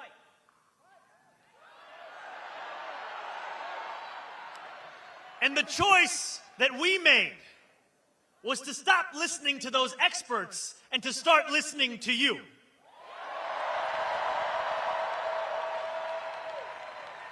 We went to two of the places that saw the biggest swings to the right, Fordham Road and Hillside Avenue. These New Yorkers were far from the caricature of Trump voters. They told us they supported Donald Trump because they felt disconnected from a Democratic Party that had grown comfortable with mediocrity and gave its time only to those who gave millions. They told us that they felt abandoned by a party beholden to corporations, which asked them for their votes after telling them only what it was against, rather than presenting a vision of what it was for. They told us they didn't believe in a system anymore that did not even pretend to offer solutions to the defining challenge of their lives, the cost of living crisis. Rent was too expensive, so were groceries, so was childcare, so was taking the bus, and working 2 or 3 jobs still wasn't enough. Trump, for all his many flaws, had promised them an agenda that would put more money in their pockets and lower the cost of living. Donald Trump lied. It was up to us to deliver for the working people he left behind.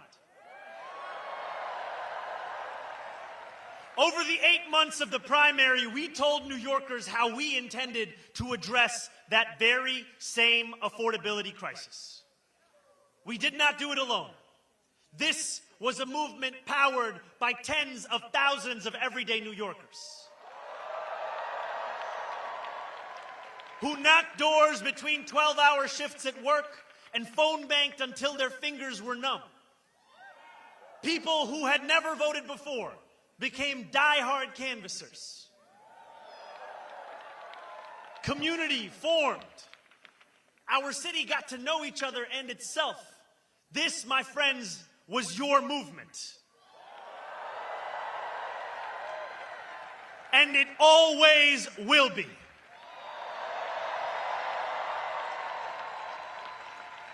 As the snow melted and the frost thawed, this campaign began to grow faster than anyone ever imagined possible. So many small donors chipped in that we had to ask you to stop donating. Please stop. We climbed the polls faster than Andrew Cuomo could dial Donald Trump's number. People started to learn how to pronounce my name.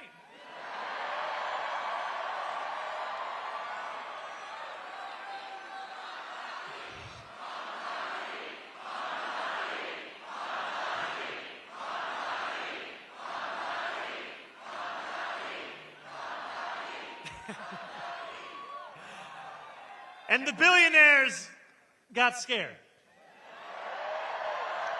Or, as the New York Times would describe it, the Hamptons was basically in group therapy about the mayoral race.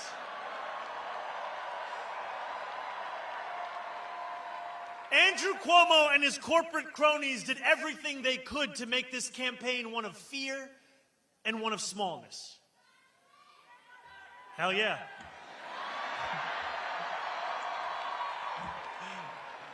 Obviously. They pumped millions into this race, artificially lengthened my beard to make me seem menacing, painted our city as a dystopian hellhole, and worked night and day to divide the people of New York. They failed. When I walked the length of Manhattan just a few days before the election, hundreds of New Yorkers marched alongside me. And when we strode into Times Square under a billboard with betting odds that showed Cuomo's chances of winning at nearly 80%, we knew that the so-called experts were set to get it wrong yet again. Andrew Cuomo was supposed to be inevitable. And then on June 24th, we shattered that inevitability.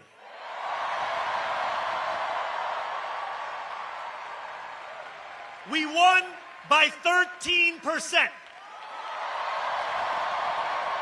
with the most votes in any citywide primary in New York City history.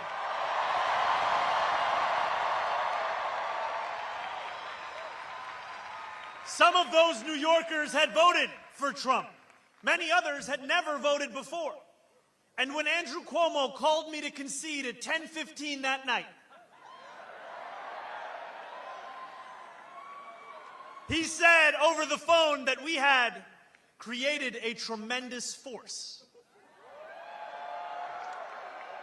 When you insist on building a coalition with room for every New Yorker, that is exactly what you create, a tremendous force.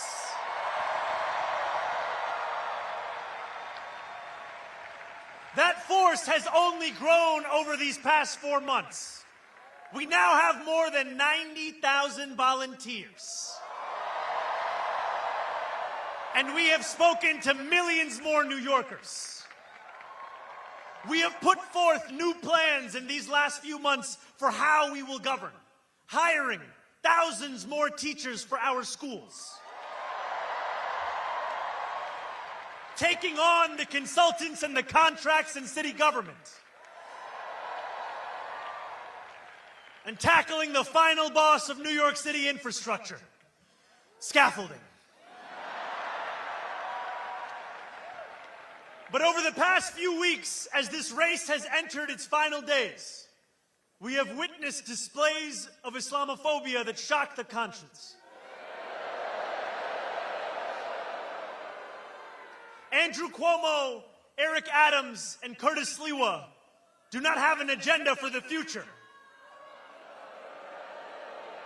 All they possess is the playbook of the past. They have sought to make this election a referendum not on the affordability crisis that consumes New Yorkers' lives, but on the faith I belong to and the hatred they seek to normalize. We spent months working to convince the world that New Yorkers have a right to afford this city that we all love. Now, we are being forced to defend the idea that a Muslim is even allowed to lead it. These same big money donors and disgraced politicians have sought to rob us of our ambition because they do not think that you deserve the beauty of a dignified life. And time and again, they have encouraged you to imagine less because they know that a reimagined New York hurts their bottom line. I believe that this city is like the universe, constantly expanding. We deserve a city government as ambitious as the working New Yorkers who make it the greatest city in the world. We cannot wait for someone else to deliver it. We are not afforded the luxury of waiting, because too often to wait is to trust those who delivered us to this point. On November 4th, we will set the course of our city back in the direction it belongs. And in doing so, we will answer a question that our nation has wrestled with from the dawn of our founding. Who is allowed to be free? There are some who hear that question and they know the answer without hesitation. They are the oligarchs who have accumulated vast wealth off those who labor from before the light breaks the horizon until long after color has drained from the sky. These are the robber barons of America, and they believe their money affords them a larger say than the rest of us. I am not just talking about the Bill Ackmans and Ken Langones of the world. I speak of people whose names you are not familiar with, who have no qualms about contributing more to super PACs than we would ever tax them, and who celebrate when those PACs flood our airwaves with commercials that plaster the words "global jihad" over my face.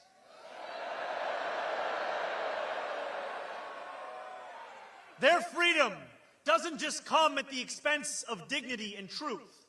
It comes at the expense of the freedoms of others too. They are the authoritarians who seek to keep us pressed beneath their thumbs because they know that once we shake ourselves loose, we will never be held down again. Each and every one of these people think New York is for sale.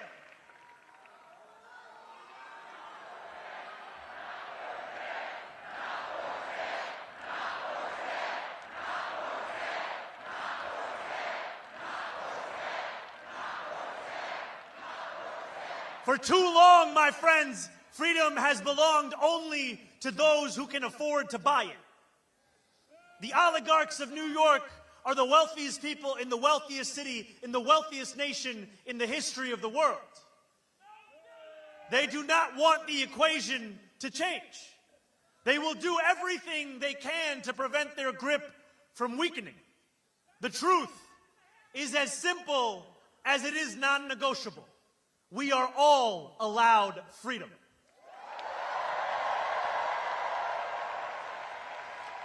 Each one of us, the working people of this city, the taxi drivers, the line cooks, the nurses,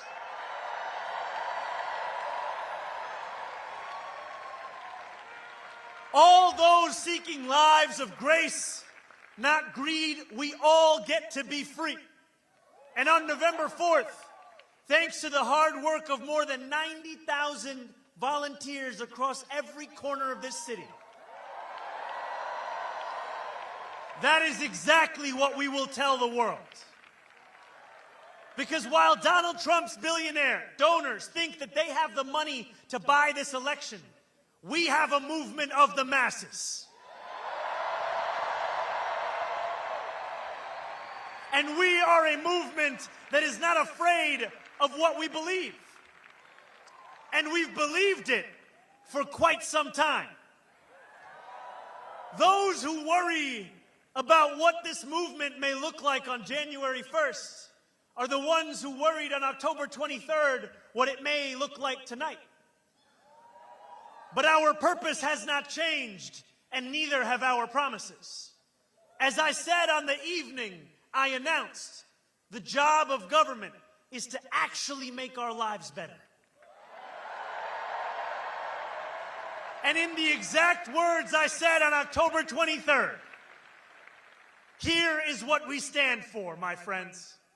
We are going to freeze the rent for more than 2 million rent-stabilized tenants and use every resource at our disposal to build housing for everyone who needs it. We are going to eliminate the fare on every single bus line and make what are currently the slowest buses in the nation move around this city with ease. And we are going to create universal childcare at no cost to parents,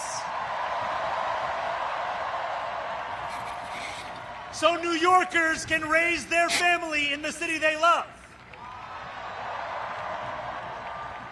Together, New York, we're going to freeze the... Together, New York, we're going to make buses fast and... Together, New York, we're going to deliver universal...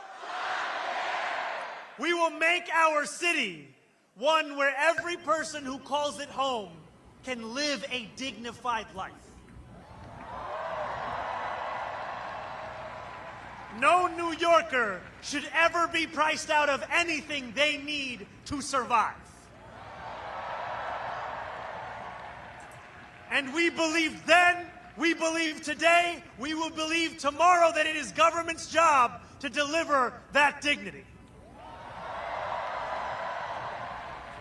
Dignity, my friends, is another way of saying freedom.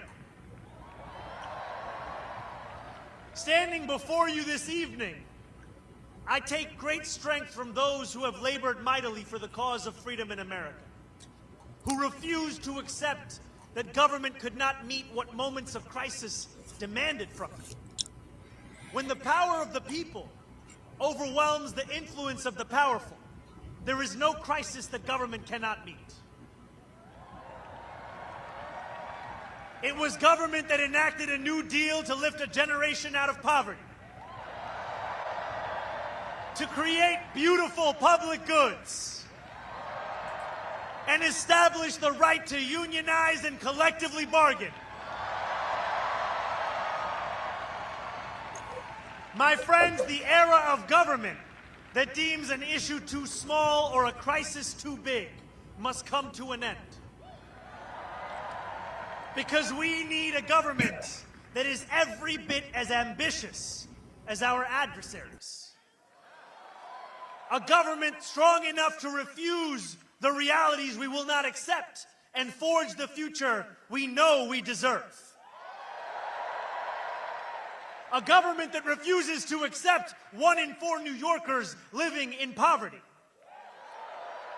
That refuses to accept more than 150,000 public school students being homeless. That refuses to accept that 2 union salaries are not enough to put down a mortgage in this city. And a government that refuses to accept you being priced out of the very city you helped to build every single day. Time and again, our nation has teetered on the precipice of hopelessness. Now is one of those times. But in each of these moments, working people have reached into the darkness and reshaped our democracy. No longer will we allow the Republican Party to be the one of ambition. No longer will we have to open a history book to read about Democrats leading with big ideas. My friends, the world is changing. It's not a question of whether that change will come. It's a question of who will change it. We have an opportunity before us that few have ever received and even fewer have seized. It's the opportunity to show the world what it means to win freedom. It is the opportunity to live up to the legacy left by those who came before. We do not get to determine the scale of a crisis. Our choice is how we respond. Let us win a city hall that works for those straining to buy groceries, not those straining to buy our democracy.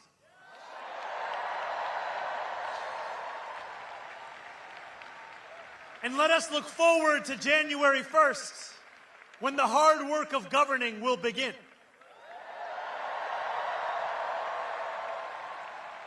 Those in power would like to describe our policy commitments as if they are illusions that will evaporate as soon as we approach City Hall. Let us show them instead that they are invocations of the future that we will win.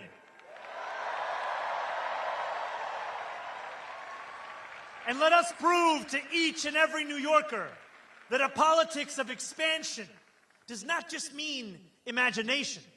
It insists upon fulfillment. We can make City Hall a place where New Yorkers come to expect the future, not just failure. But we are not there yet. Just as Andrew Cuomo's victory in the primary was thought to be inevitable, the same narrative has started to form around us today. When you read the articles that tell a post-election story of triumph while we are amidst early voting, when you see the Kalshi odds that have our chances of victory in the 90s, know this: you are reading the same things that Andrew Cuomo read when he went to sleep each night in June, believing that his victory was promised. We cannot allow complacency to infiltrate this movement.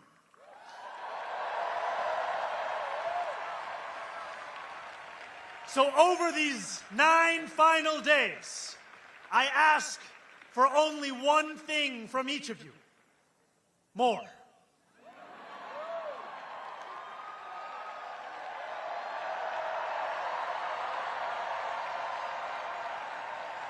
I know you are tired, and for that I recommend some Adani chai. And still, I ask for more. I know the attacks have intensified, that a warm bed is more inviting than a 6th-floor walk-up, that another evening spent knocking doors after a long workday feels daunting. And still, I ask for more. I ask for more because that is the only way that we win a future of more. So if you are able, I urge you, my friends, stand up.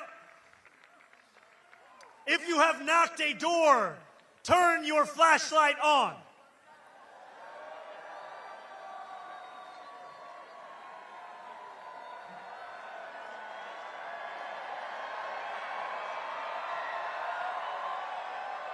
If you will knock a door, turn your flashlight on.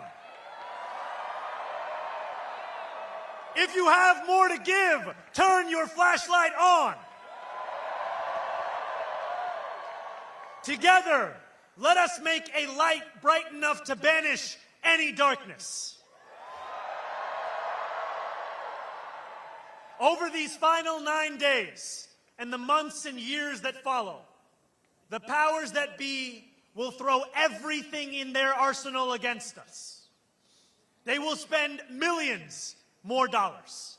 They will attack us from every conceivable angle. But we will not bend.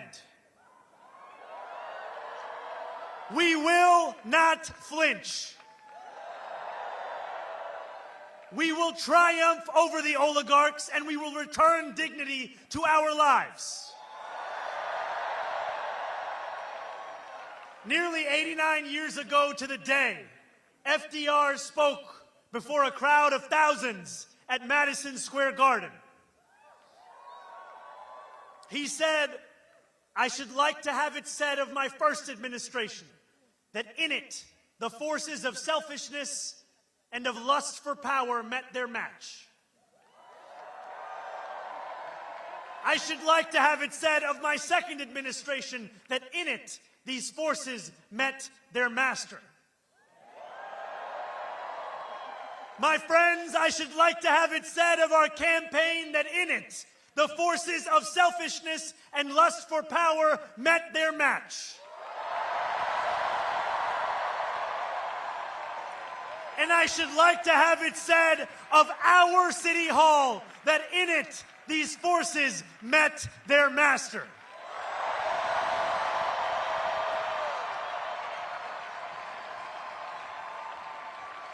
New York, our work has only just begun. On November 4th, we set ourselves free. Thank you.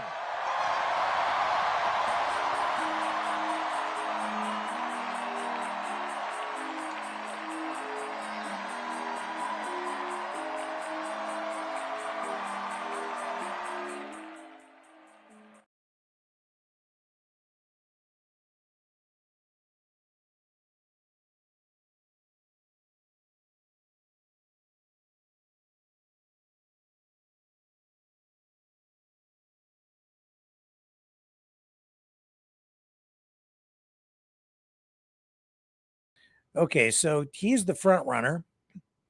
And what we just witnessed there is, I think, a reflection of nature.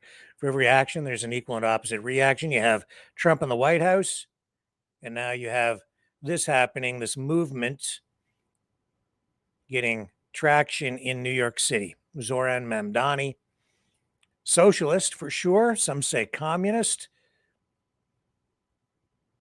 Whatever he is, he's way out in front. Cuomo looking for some way to catch him, Andrew Cuomo. And I don't know that if you, I don't think he can. I think you're looking at the next mayor of New York City, but still 9 days, so anything can happen. I don't know. What do you guys think? Just looking in the chat there, I see mixed things. Mixed things. We still have more tonight, so stay with me. I'm going to take a quick break. We'll come back on the other side, and we'll continue with tonight's Maverick newscast.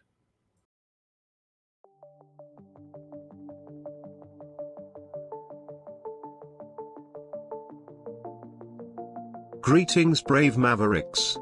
Our quest for truth continues. We go beyond fake news. Together we expose propaganda. Together we pull others out of rabbit holes. We are maverick thinkers. We are all unique individuals, defenders of individual rights and freedoms, credible, trusted, grounded in reality. Maverick News, Maverick News. Defending free speech, Donate at freedomreporters.com. Do it now. Tomorrow may be too late. Maverick News. The world is watching.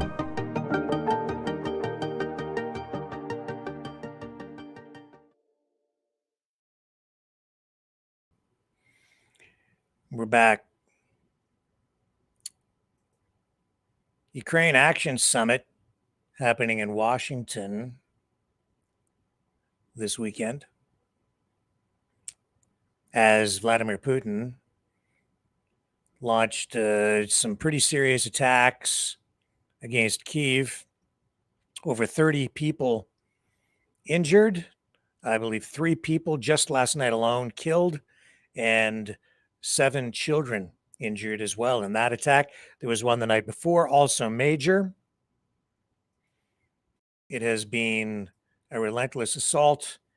Also tonight, we are seeing reports from the Russian side, but only the Russian side, suggesting as many as 10,000 Ukrainian troops are encircled.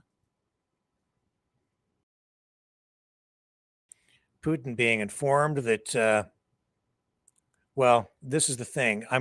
This is the thing. Mixed numbers, up to 10,000 Ukrainian troops encircled. Putin in this post being informed, it says that as many as 5,000 Ukrainian servicemen encircled in the Kupiansk region, and maybe another 5,000 in the Krasnoyarsk region. I don't know if I pronounced that quite correctly. In any event, looking at up to 10,000 troops. If this is true, the thing is, the only reports I'm seeing on this are coming from the Russian side. I can't find verification at this point from any other place. This is what we're seeing. Мы также уже успели донести до американских коллег информацию о встрече президента Путина с Генштабом, которая прошла сегодня утром, и где президенту было доложено о том, что 5000 военнослужащих Украины окружены в районе Купянска, 5500 Okay, and you obviously can't understand any of that because it's in Russian. And that was Putin's envoy, Dmitriev. He says Ukrainian forces are trapped in, and also talks about this new nuclear cruise missile that Russia has unveiled. It has, I guess, almost unlimited range, maybe unlimited range. They've been flying this thing. I saw a report saying that the one test flight over 2,500 kilometers it flew, giving it incredible range. That would mean if it's a nuclear powered cruise missile, they could launch those things from inside Russia and strike, I would say, maybe even the United States. That could certainly change things considerably. On the Ukrainian side, of course, still talking about long-range missiles and the ability to strike inside Russia. Tomahawks on the table, off the table. Who knows if they're still on the table? Very hard to know. Trump flip-flops every single day over at the ASEAN summit. And I don't think he's going to meet with Carney because there's all this posturing on the trade talks. And Ukraine becoming more independent in its fight against Russia.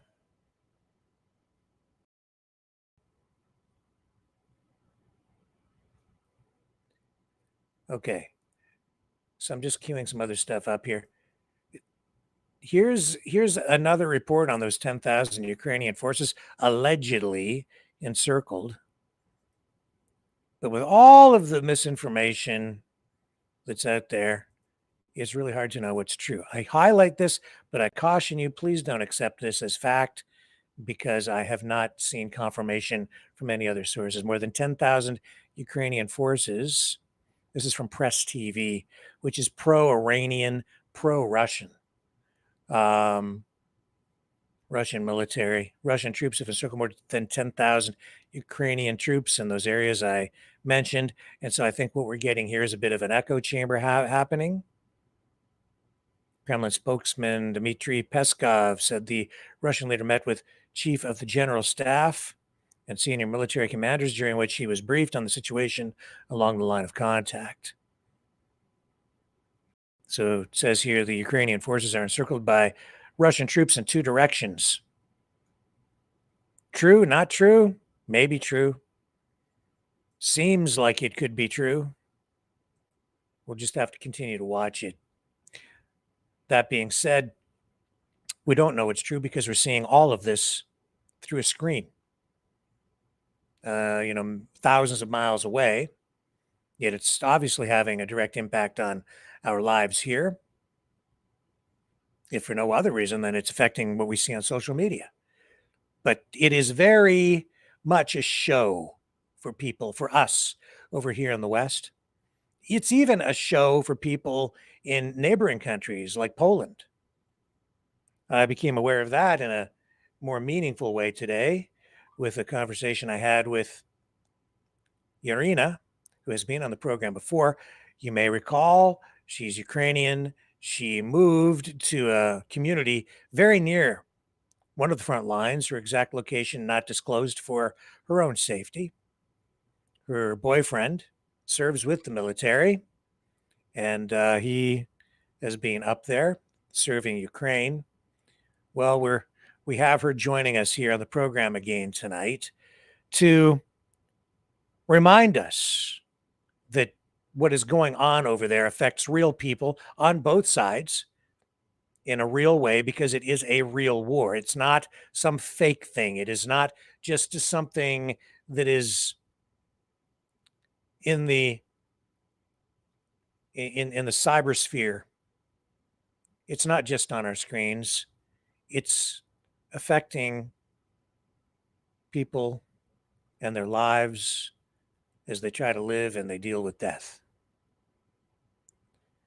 Stay with me. When we come back, we're going to talk to Yaryna in Ukraine. She's going to give us a better sense of what it's like to live under constant shelling, under the constant threat of an attack, where it's hard to sleep, hard to work, hard to live.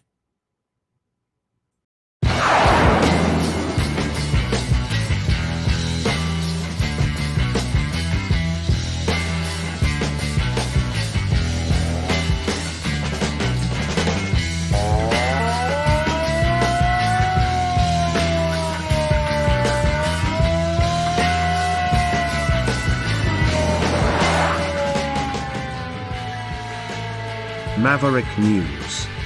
Fighting for freedom.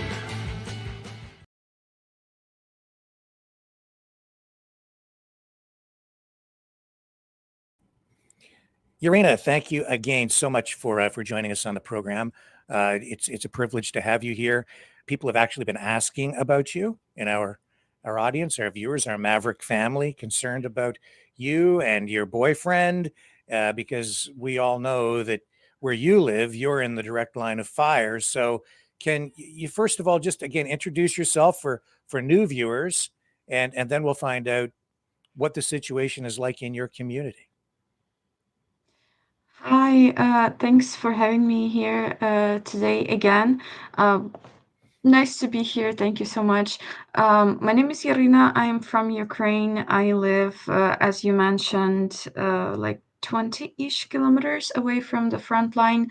That was my choice. I'm originally from the center of Ukraine, which is 300 kilometers away from the front line. But since my boyfriend is fighting for our country here, I just decided to move to be closer to him. I'm currently not sure. Well, nothing new I can say. I'm currently staying here, and I don't have any intention to move. So, what is the situation there? We see there have been attacks on Kyiv overnight, and another major attack the night before that.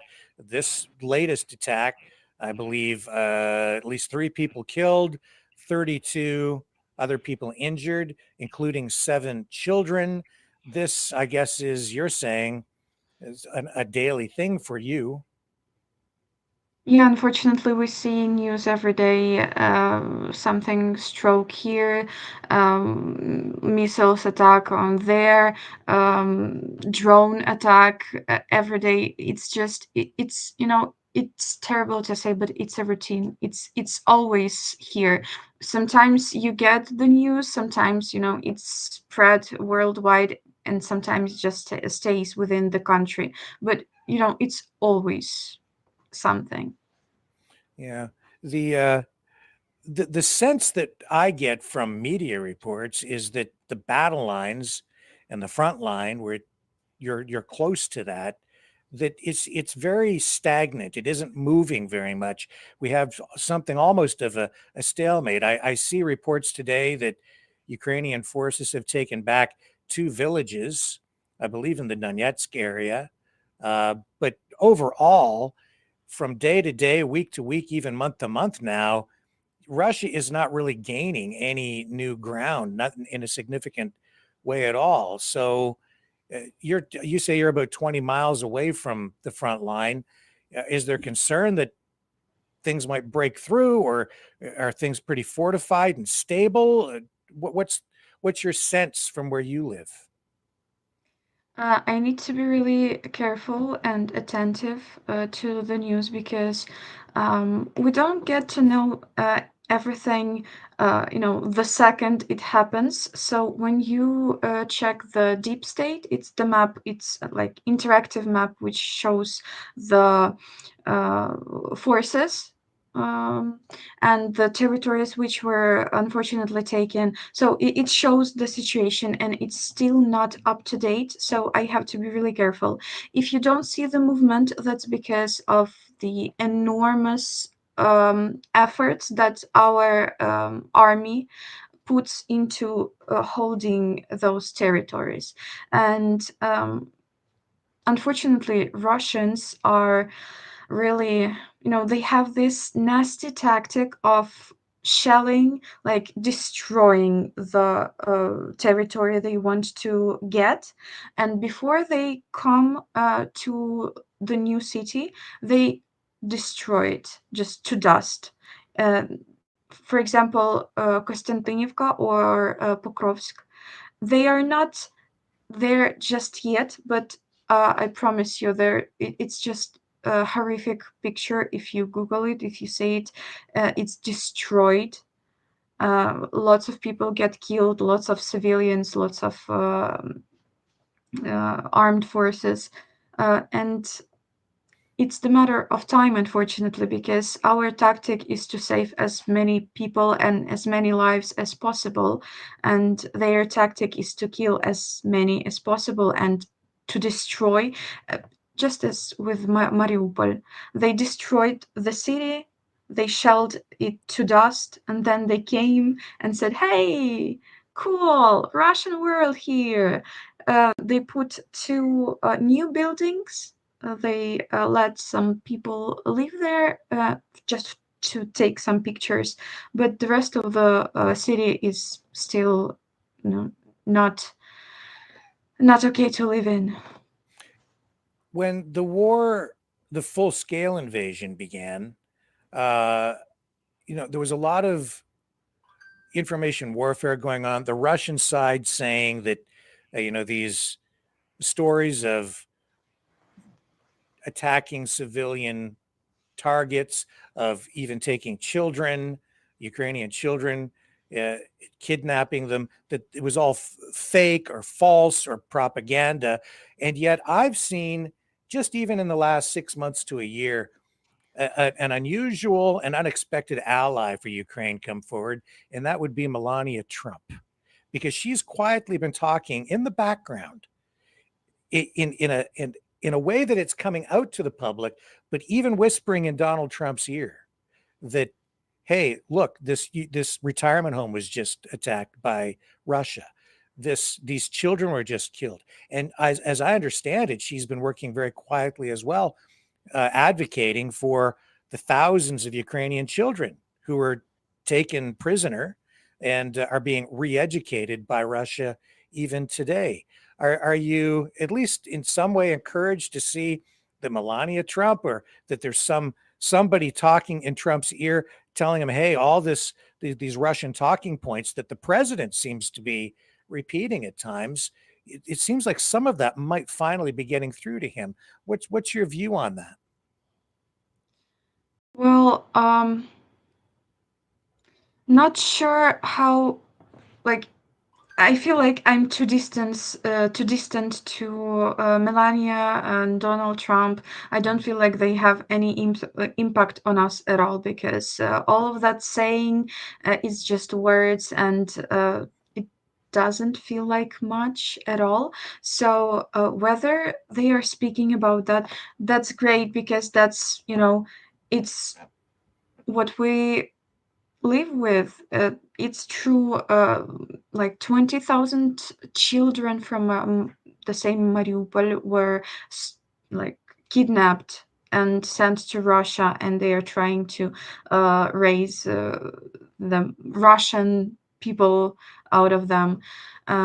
It's, I guess, good that they are speaking about those children, because speaking is already acknowledging. But does it change anything to us? Does it change anything for those children who may, like, in a year or so, they may not remember who they are, who their parents were, and they may not recognize, like, who they became. It's a very twisted and sick situation, because I'm even seeing reports today. There's an investigation that has been reported about Russia now taking Ukrainian children and training them to fight against Ukraine. So there's an in-depth report about that I'm going to be digging into a little bit more. But No at least, surprise. yeah. I mean, it's so much time has gone on since Russia first came into Crimea and some of these other areas, that now these children, they're beginning to grow it up to an age where they're now being recruited and pushed into military service. So now you have Ukrainians fighting against Ukrainians, re-educated Ukrainians fighting against Ukrainians. It's a strange, and I think it's just another sick symptom of war in general. But that being said, talking about Trump, he's so unpredictable. He's back and forth. One day he seems to say things like Ukraine can take back all its territory. The next day he's not on side. He's repeating Russian talking points. How is that affecting morale with people in your community, the people you talk to? Do people even care what Donald Trump says anymore? No. No matter what he says, because we are already used to seeing him yada yada yada. I'm going to stop this war. I'm going to deal with everything. Just no worries. We will stop this war, and nothing happens. At first, when he first stepped in, we were like, oh, okay. Something is going on. Okay, that's interesting. Maybe we had some hope. And after our president came to White House, it was just, oh my God. And now it's okay. Let him speak. Who cares? No matter what they discuss with Putin, with anybody else, we will not stop fighting. That's the case. And no matter if US is going to support us or not, we are going to fight, and we are going to win, because we have no choice. And it's just about the time, how fast it happens, and that's it, I guess. The time, because if we have more weapons, we have more aid, we could do this faster. And the more pressure everybody puts on Russia, the more effective we can be. So who cares? And we are seeing now Ukraine not just defending Ukrainian territory, which seems to be, the front lines seem to be fairly stable. Russia not really gaining any ground, but now Ukraine attacking oil refineries and energy infrastructure. That seems to be having a major impact on the Russian economy. Is this also the sense of people there? Is Ukraine just kind of pivoting or shifting its focus more away from depending on the United States and just doing what it needs to do, looking more to Europe and even producing its own drones internally within the country? Well, I wish you could see how much impact it has on our morale when we see when something. That's just another way of getting the satisfaction for us when we see that something that could kill us gets destroyed, and we are like, okay, that's good. I cannot say about the whole country. Luckily or unluckily, I'm not aware of any, military top secret information. But from what I think, we're just doing what we need to do because, as I already mentioned, it's whether we or uh, us.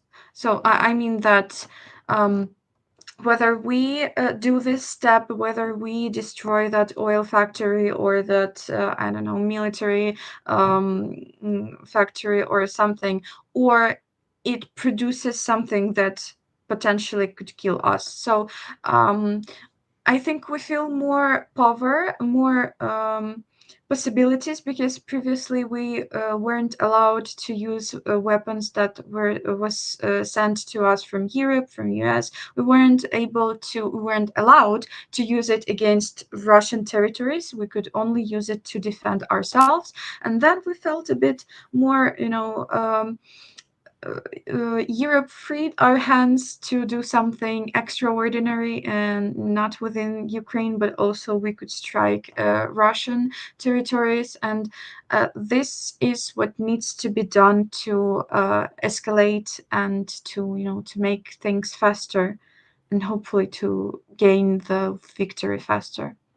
So you just recently took a trip or a couple of trips into some European countries. Why did you do that? And I'd like to learn more about what happened. Oh, well, I felt a bit uh, burnt out, if I can say so. Living near to frontline is nerve-wracking, and sleep deprivation and depression and just being constantly scared is really tiring. So I thought it would be a good idea to take a break and see my friends and experience. It was the first time that I experienced life without war for the whole period of time, for the whole, I would say, full scale invasion. So it was something that I was excited about, but honestly, I would not recommend that. I just felt so out of context, especially in Poland. For some reason, Polish people don't like us. As I experienced, I'm not sure why. Maybe because there are lots of Ukrainians in Poland and they are a bit biased about us. In Germany, uh, I experienced a panic attack while I was on a festival because for some reason they thought it was gonna be a good idea to set fireworks at the end of the festival. So it's just, being out of context. I felt like I'm the insane one. I experienced the war. I lived through the war, and like everybody's in a happy country, everything is great. They are living their best lives, and it was painful even. I know that it's only about myself. It's only about my experience, and they I'm not allowed to blame them because I wouldn't wish anybody in the whole world to experience the same thing that I'm experiencing now, except for Russia. Those guys deserve it. So yeah, that's a bit controversial. the controversial feeling of screaming in front of 1,000 people who cannot hear you. This is the feeling of being in Europe, because everybody's living their best lives, and there's a feeling that nobody really cares. And I do know that it's not true, and many people care, but still having this sad feeling. So it's like they're living a life of denial that it's not really happening, that where they're just, it's like not real to them, I guess is maybe the better way of describing it, right? Because it's just something they're seeing on a screen, on a computer screen or a television screen. So they're watching a movie, but it isn't real to them. Is that fair? Yeah, that's the best description I could Yeah. say, right? It's interesting you talk about that, because I've noticed here in Canada, where I live, uh, things have shifted here. There was a lot of attention, of course, the beginning of the full scale invasion, and our country became very divided in people who want to support Ukraine, and there's a segment that is very against involvement in any foreign wars at all.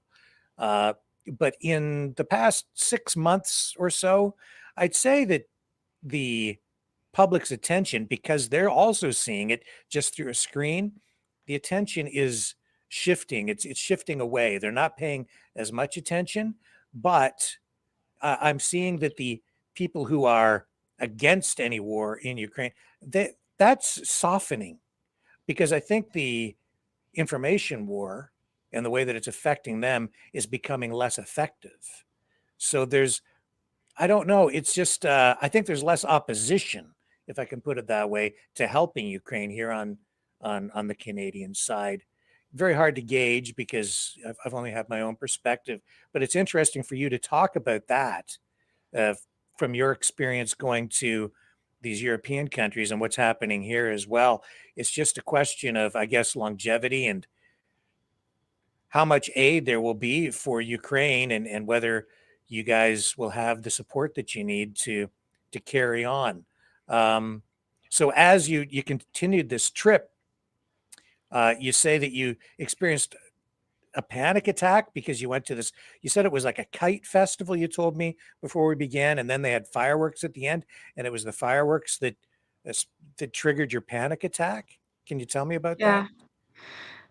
It's just the loud noises. I can't stand any loud and unexpected noises. I get just, unconsciously, my body like makes the reaction before I realize what happened, what's going on. And yeah, it was.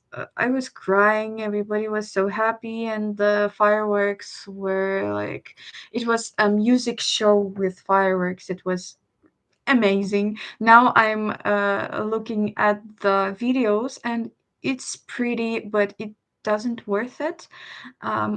It just, the flashbacks, and my friends were trying to calm me down for quite a few minutes, and uh, not the best experience, honestly. I'm not a fan of fireworks anymore. So you're really suffering from post-traumatic stress disorder, I which would is, say so. mhm, yeah. Um, you were talking about the fact that people got used to the news, and everything just, um, the volume of news went down for your people. I just wanted to um, say that it's a psychological thing to when you get overwhelmed with negative news, when two people killed, five people killed, the whole entire building was destroyed, 100 people killed. You get used to that, because you you are not able to bear all that grief and pain.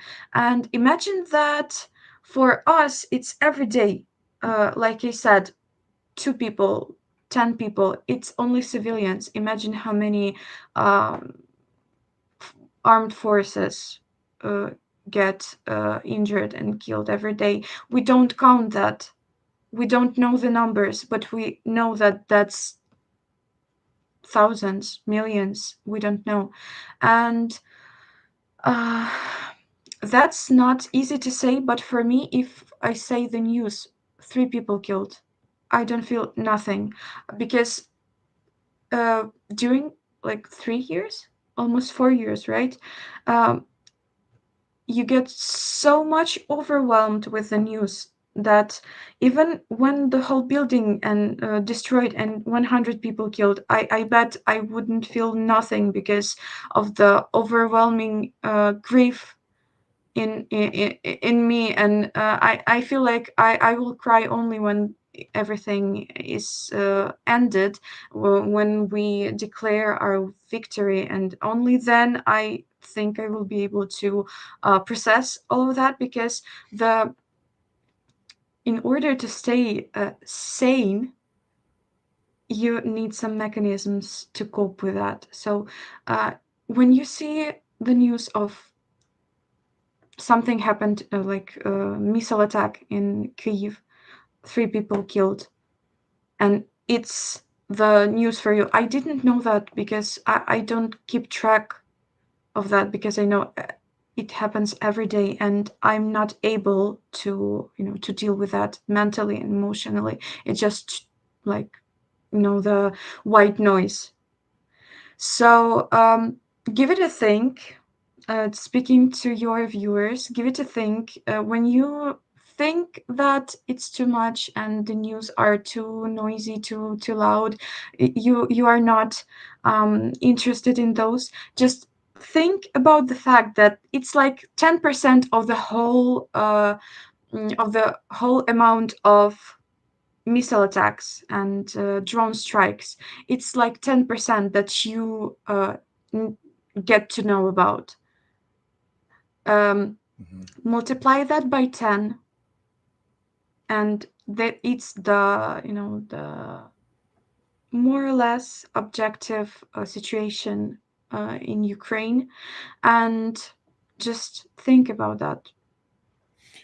Yeah, and every time Donald Trump talks about peace or invites Vladimir Putin to Alaska, the reality is Russia doesn't stop.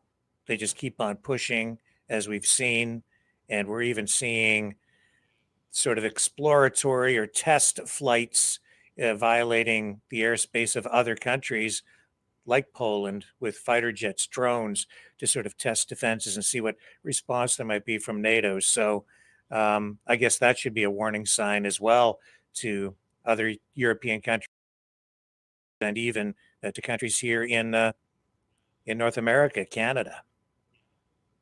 These guys are not playing a fair game, if I could say.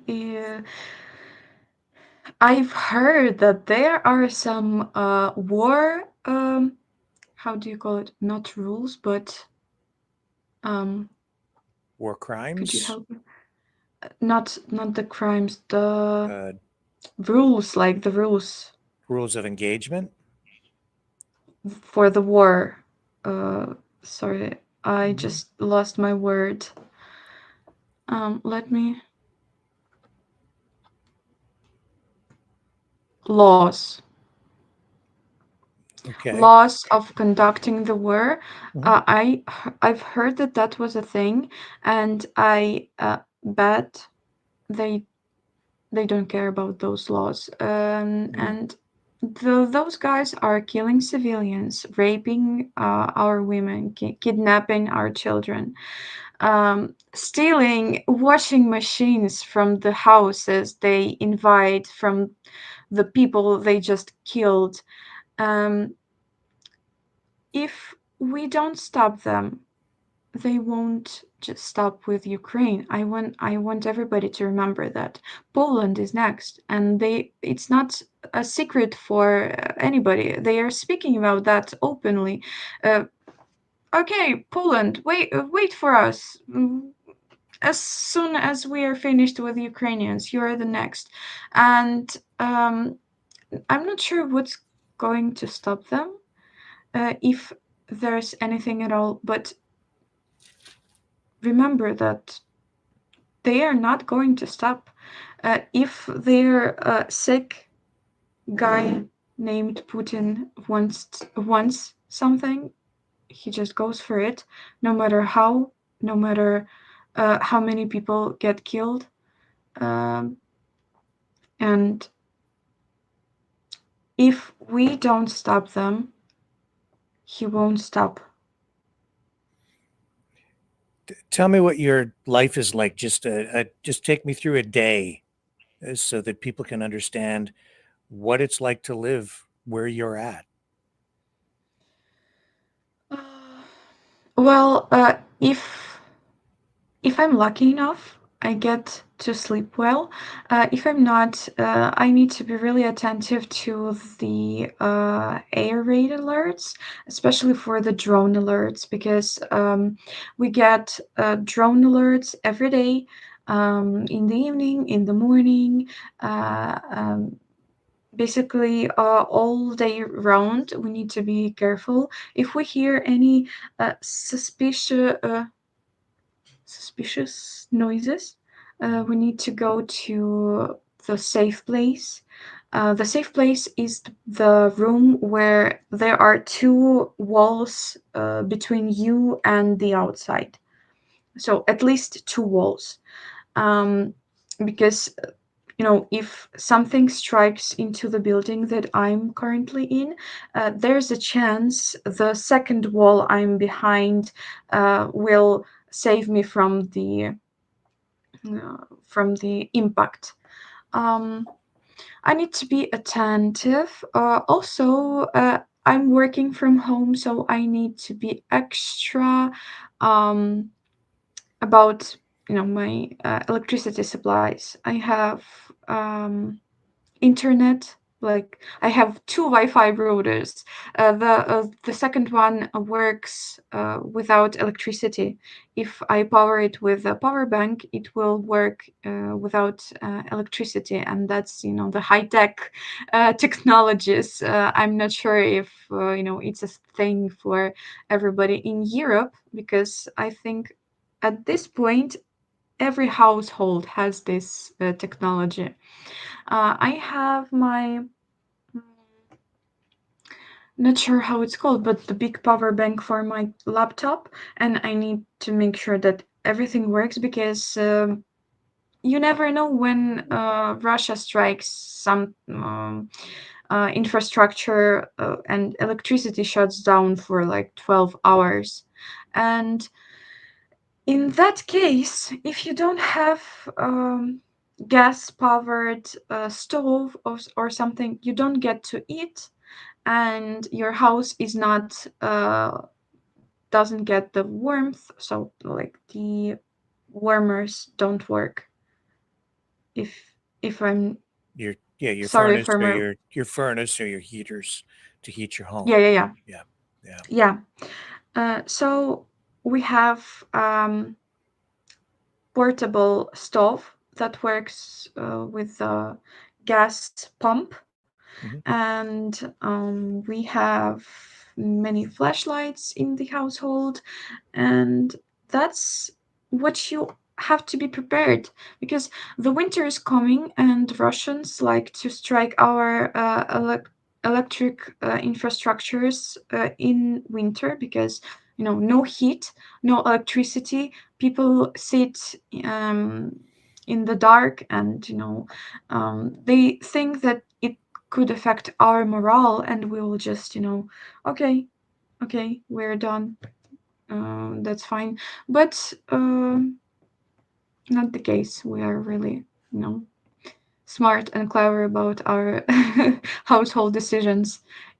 We even have the whole thing, like the preparation for blackouts, in at my workplace, at least. Like, we have all the list of our workers, so we know exactly if they have any supplies, if they have any the possibility to work without the electricity. And if they don't have anything, the company provides it. So to make sure that even in the blackouts, our company workers can work no matter what.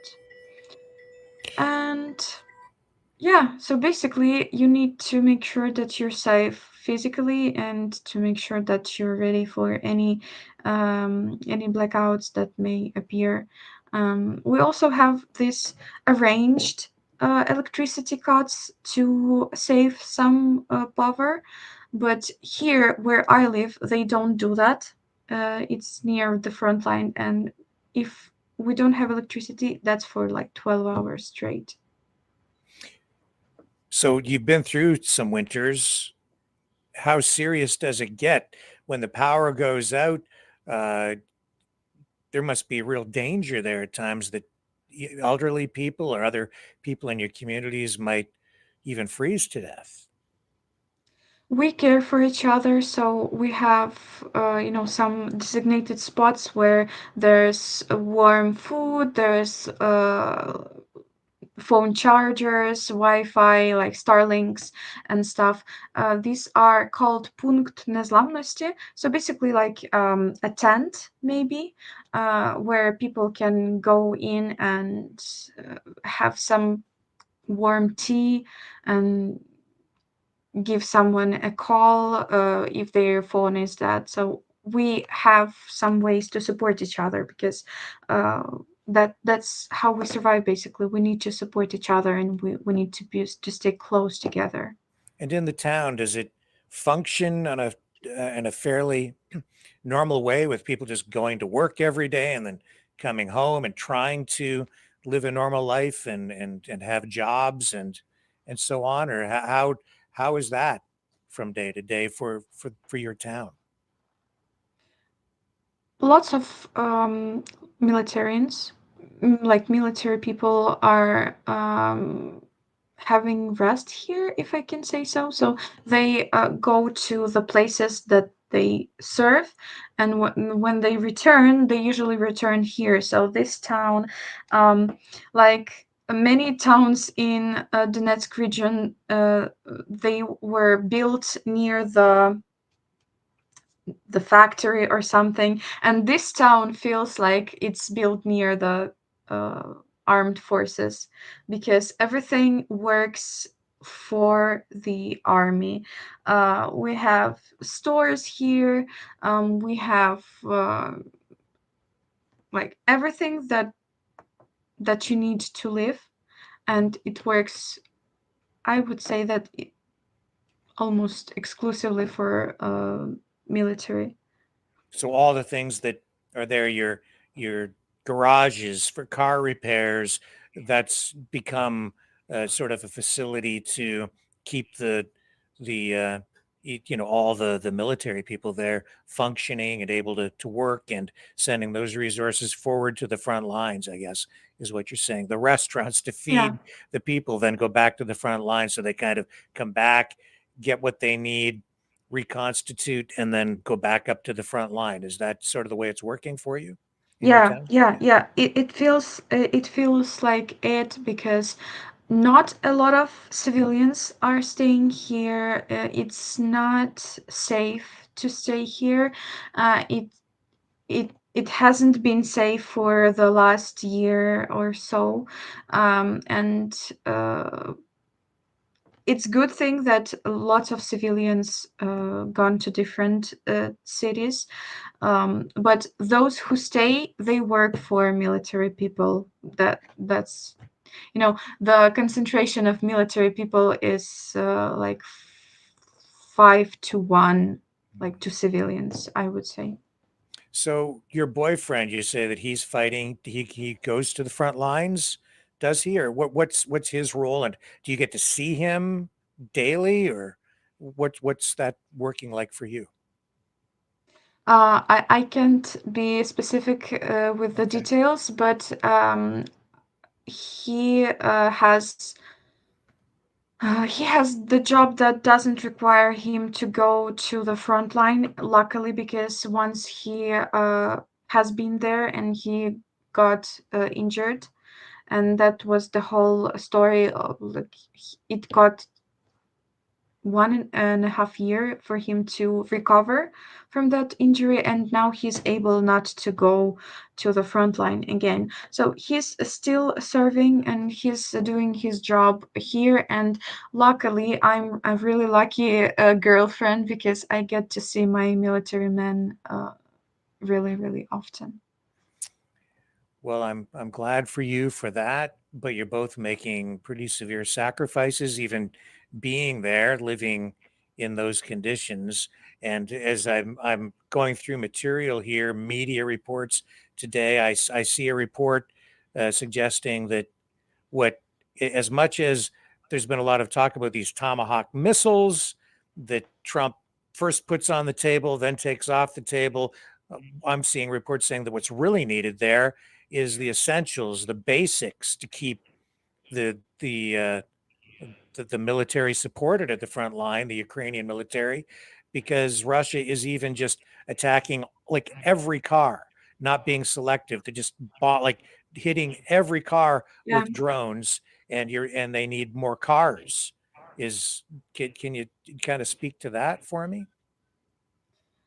Um, Cars, drones, something, the smaller things. It's just we are used that these are one-time thing.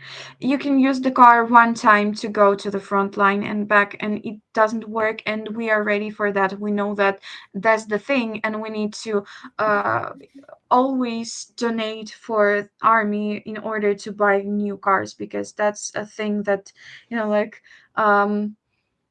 a nail file in the manicure. It's just one time thing. You use it and you throw it away. The same thing with drones. It's just it can cost a few $1,000s, and it could be used only once and then destroyed. And we are ready to donate to buy new stuff, and that's something that is always needed. Constantly in Ukraine, we have this culture of donation.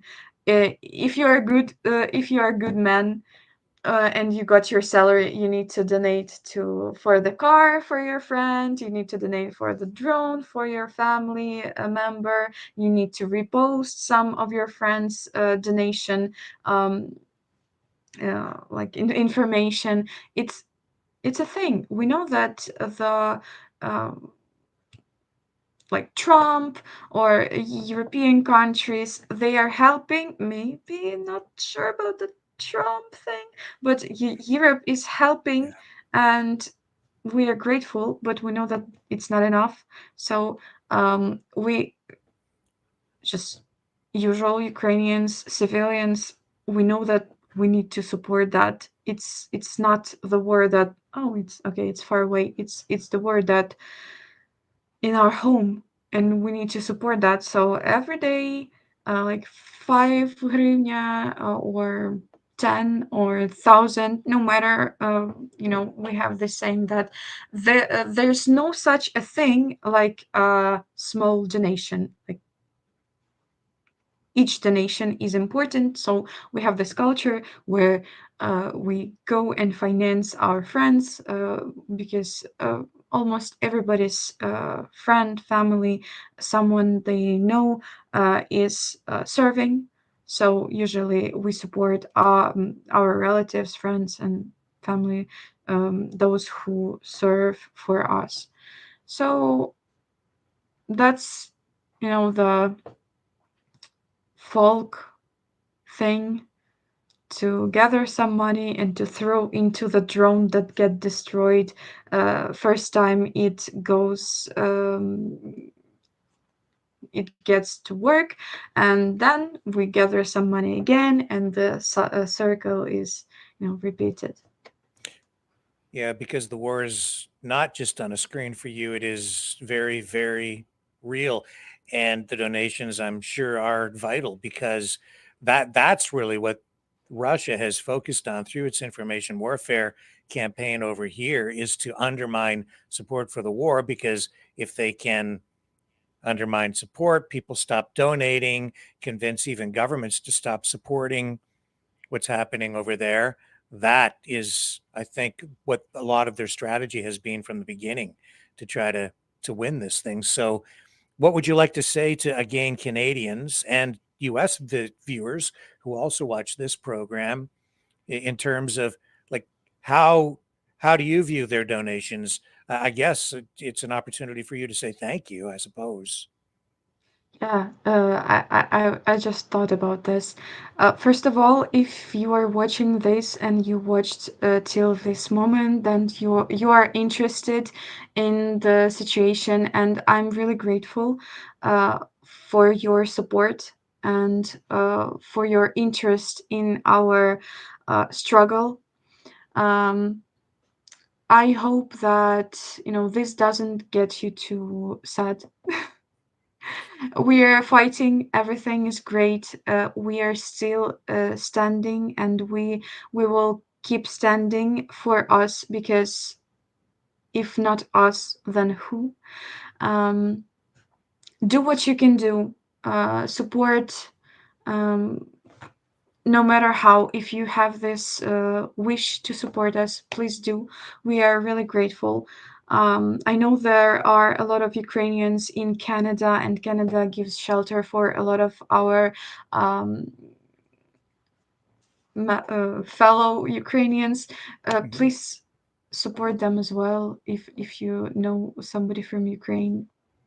My greetings. We are standing. We are strong, and no matter what, wait for us until we say that everything is great and the victory is ours. Before we sign off, one of the things people here keep asking about because of our previous interviews is the cats. They are great. I think you could hear them in the beginning of our interview. One of them was desperately asking for attention. They are doing amazing. When I visited, well, I had a tour for around 2 months. I haven't been to this place, and actually, I just returned yesterday. So for the whole 2 months, they were staying at my mom's house. So they were very loved, very carefully fed, and yeah, they were safe. And now they are happily returned to their natural habitat of our Donetsk region home. Well, you keep taking in these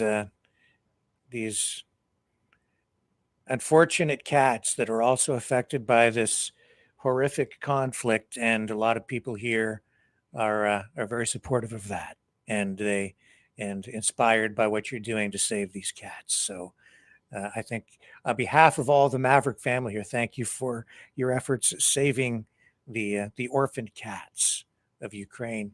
Yaryna, is there anything else you'd like to add tonight, or think that we might be missing before we sign off? I just wanted to add, to finish it on a good side. I always have a pouch of cat food with me, so anytime I see a stray cat, I always feed them. So you can be sure that any stray cats are fed as long as Yaryna is in town. Okay. Thank you again so much for joining us here on the program tonight. Vladimir Putin's full-scale invasion that was supposed to take just a matter of weeks has turned into a struggle that has now spanned nearly 4 years, showing how resilient Ukraine is and how you're determined to protect your sovereignty and preserve your home. Yaryna, you've reshaped my view in large part on what this war is about, and and I thank you for sharing this perspective and making this war very real, not just something that people are seeing on a screen, but making this very real for people, because it is a very real thing. Thank you Thank you very so much much. for this opportunity. We'll be right back, folks. Stay with me.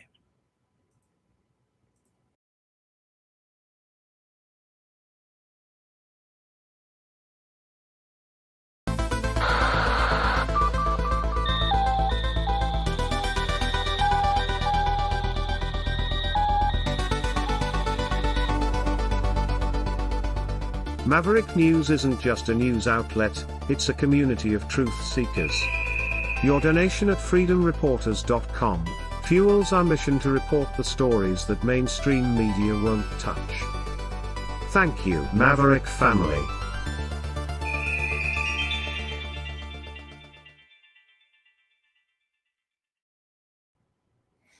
And I just want to say thank you to all of you who are still watching tonight.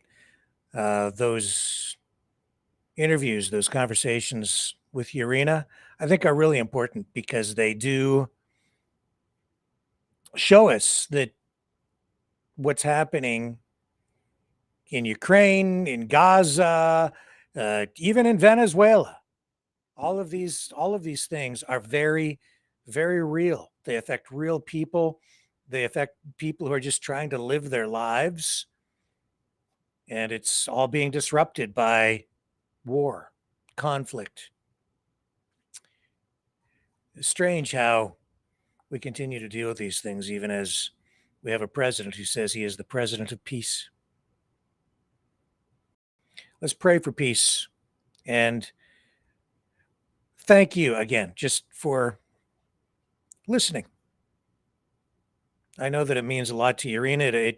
It means a lot to me because it shows that you guys are mavericks, that you think for yourselves and you're open to all the information. That's all. That's all. I'll be back tomorrow. 7 p.m. Eastern. What do you want to hear tonight? Oh, we should play. I know. Yeah, for all those people who think they've got the New World Order figured out, well, some people continue to build walls all these years after the fall of the Berlin Wall. New walls, both real and metaphorical, going back up as we revisit old blood feuds, reopen old wounds, fight old wars all over again. Pray for peace. 7 p.m. Eastern tomorrow. See you then on the flip side.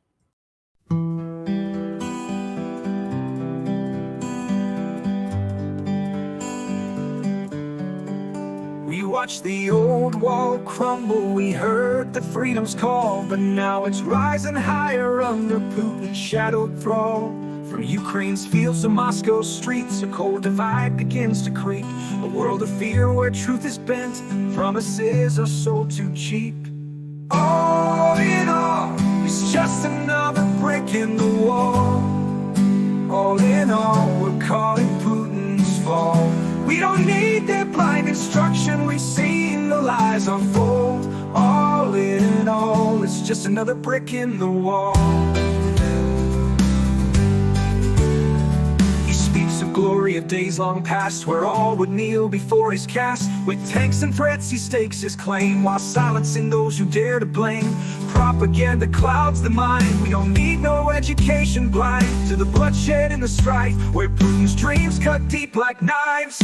Can't you hear the children cry? Can't you see the tanks roll by? In Putin's world where truth is broken, we're just pawns in the lies unspoken. A wall of fear, a wall of light, where freedom fades into the night. We stand upon the edge once more as Cold War ghosts return to life.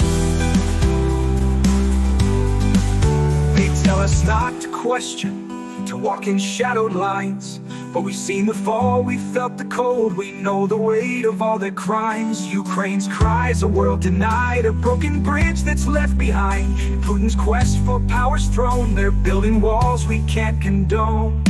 All in all, it's just another brick in the wall. All in all, we're trapped within his flow. We don't need their false direction, we see through the stories they've sold. All in all, it's just another brick in the wall. So if we rise, if we resist, we break the walls they built like fists. For in our hearts where hope is strong, there's strength to fight against the wrong. But if we fall, if we concede, remember what the future needs.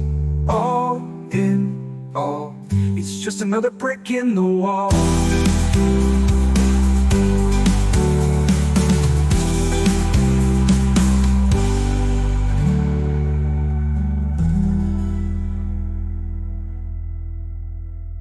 So if we rise, if we resist, we break the walls they've built like fists. For in our hearts where hope is strong, there's strength to fight against the wrong. But if we fall, if we concede, remember what the future needs. All in all, it's just another brick in the wall.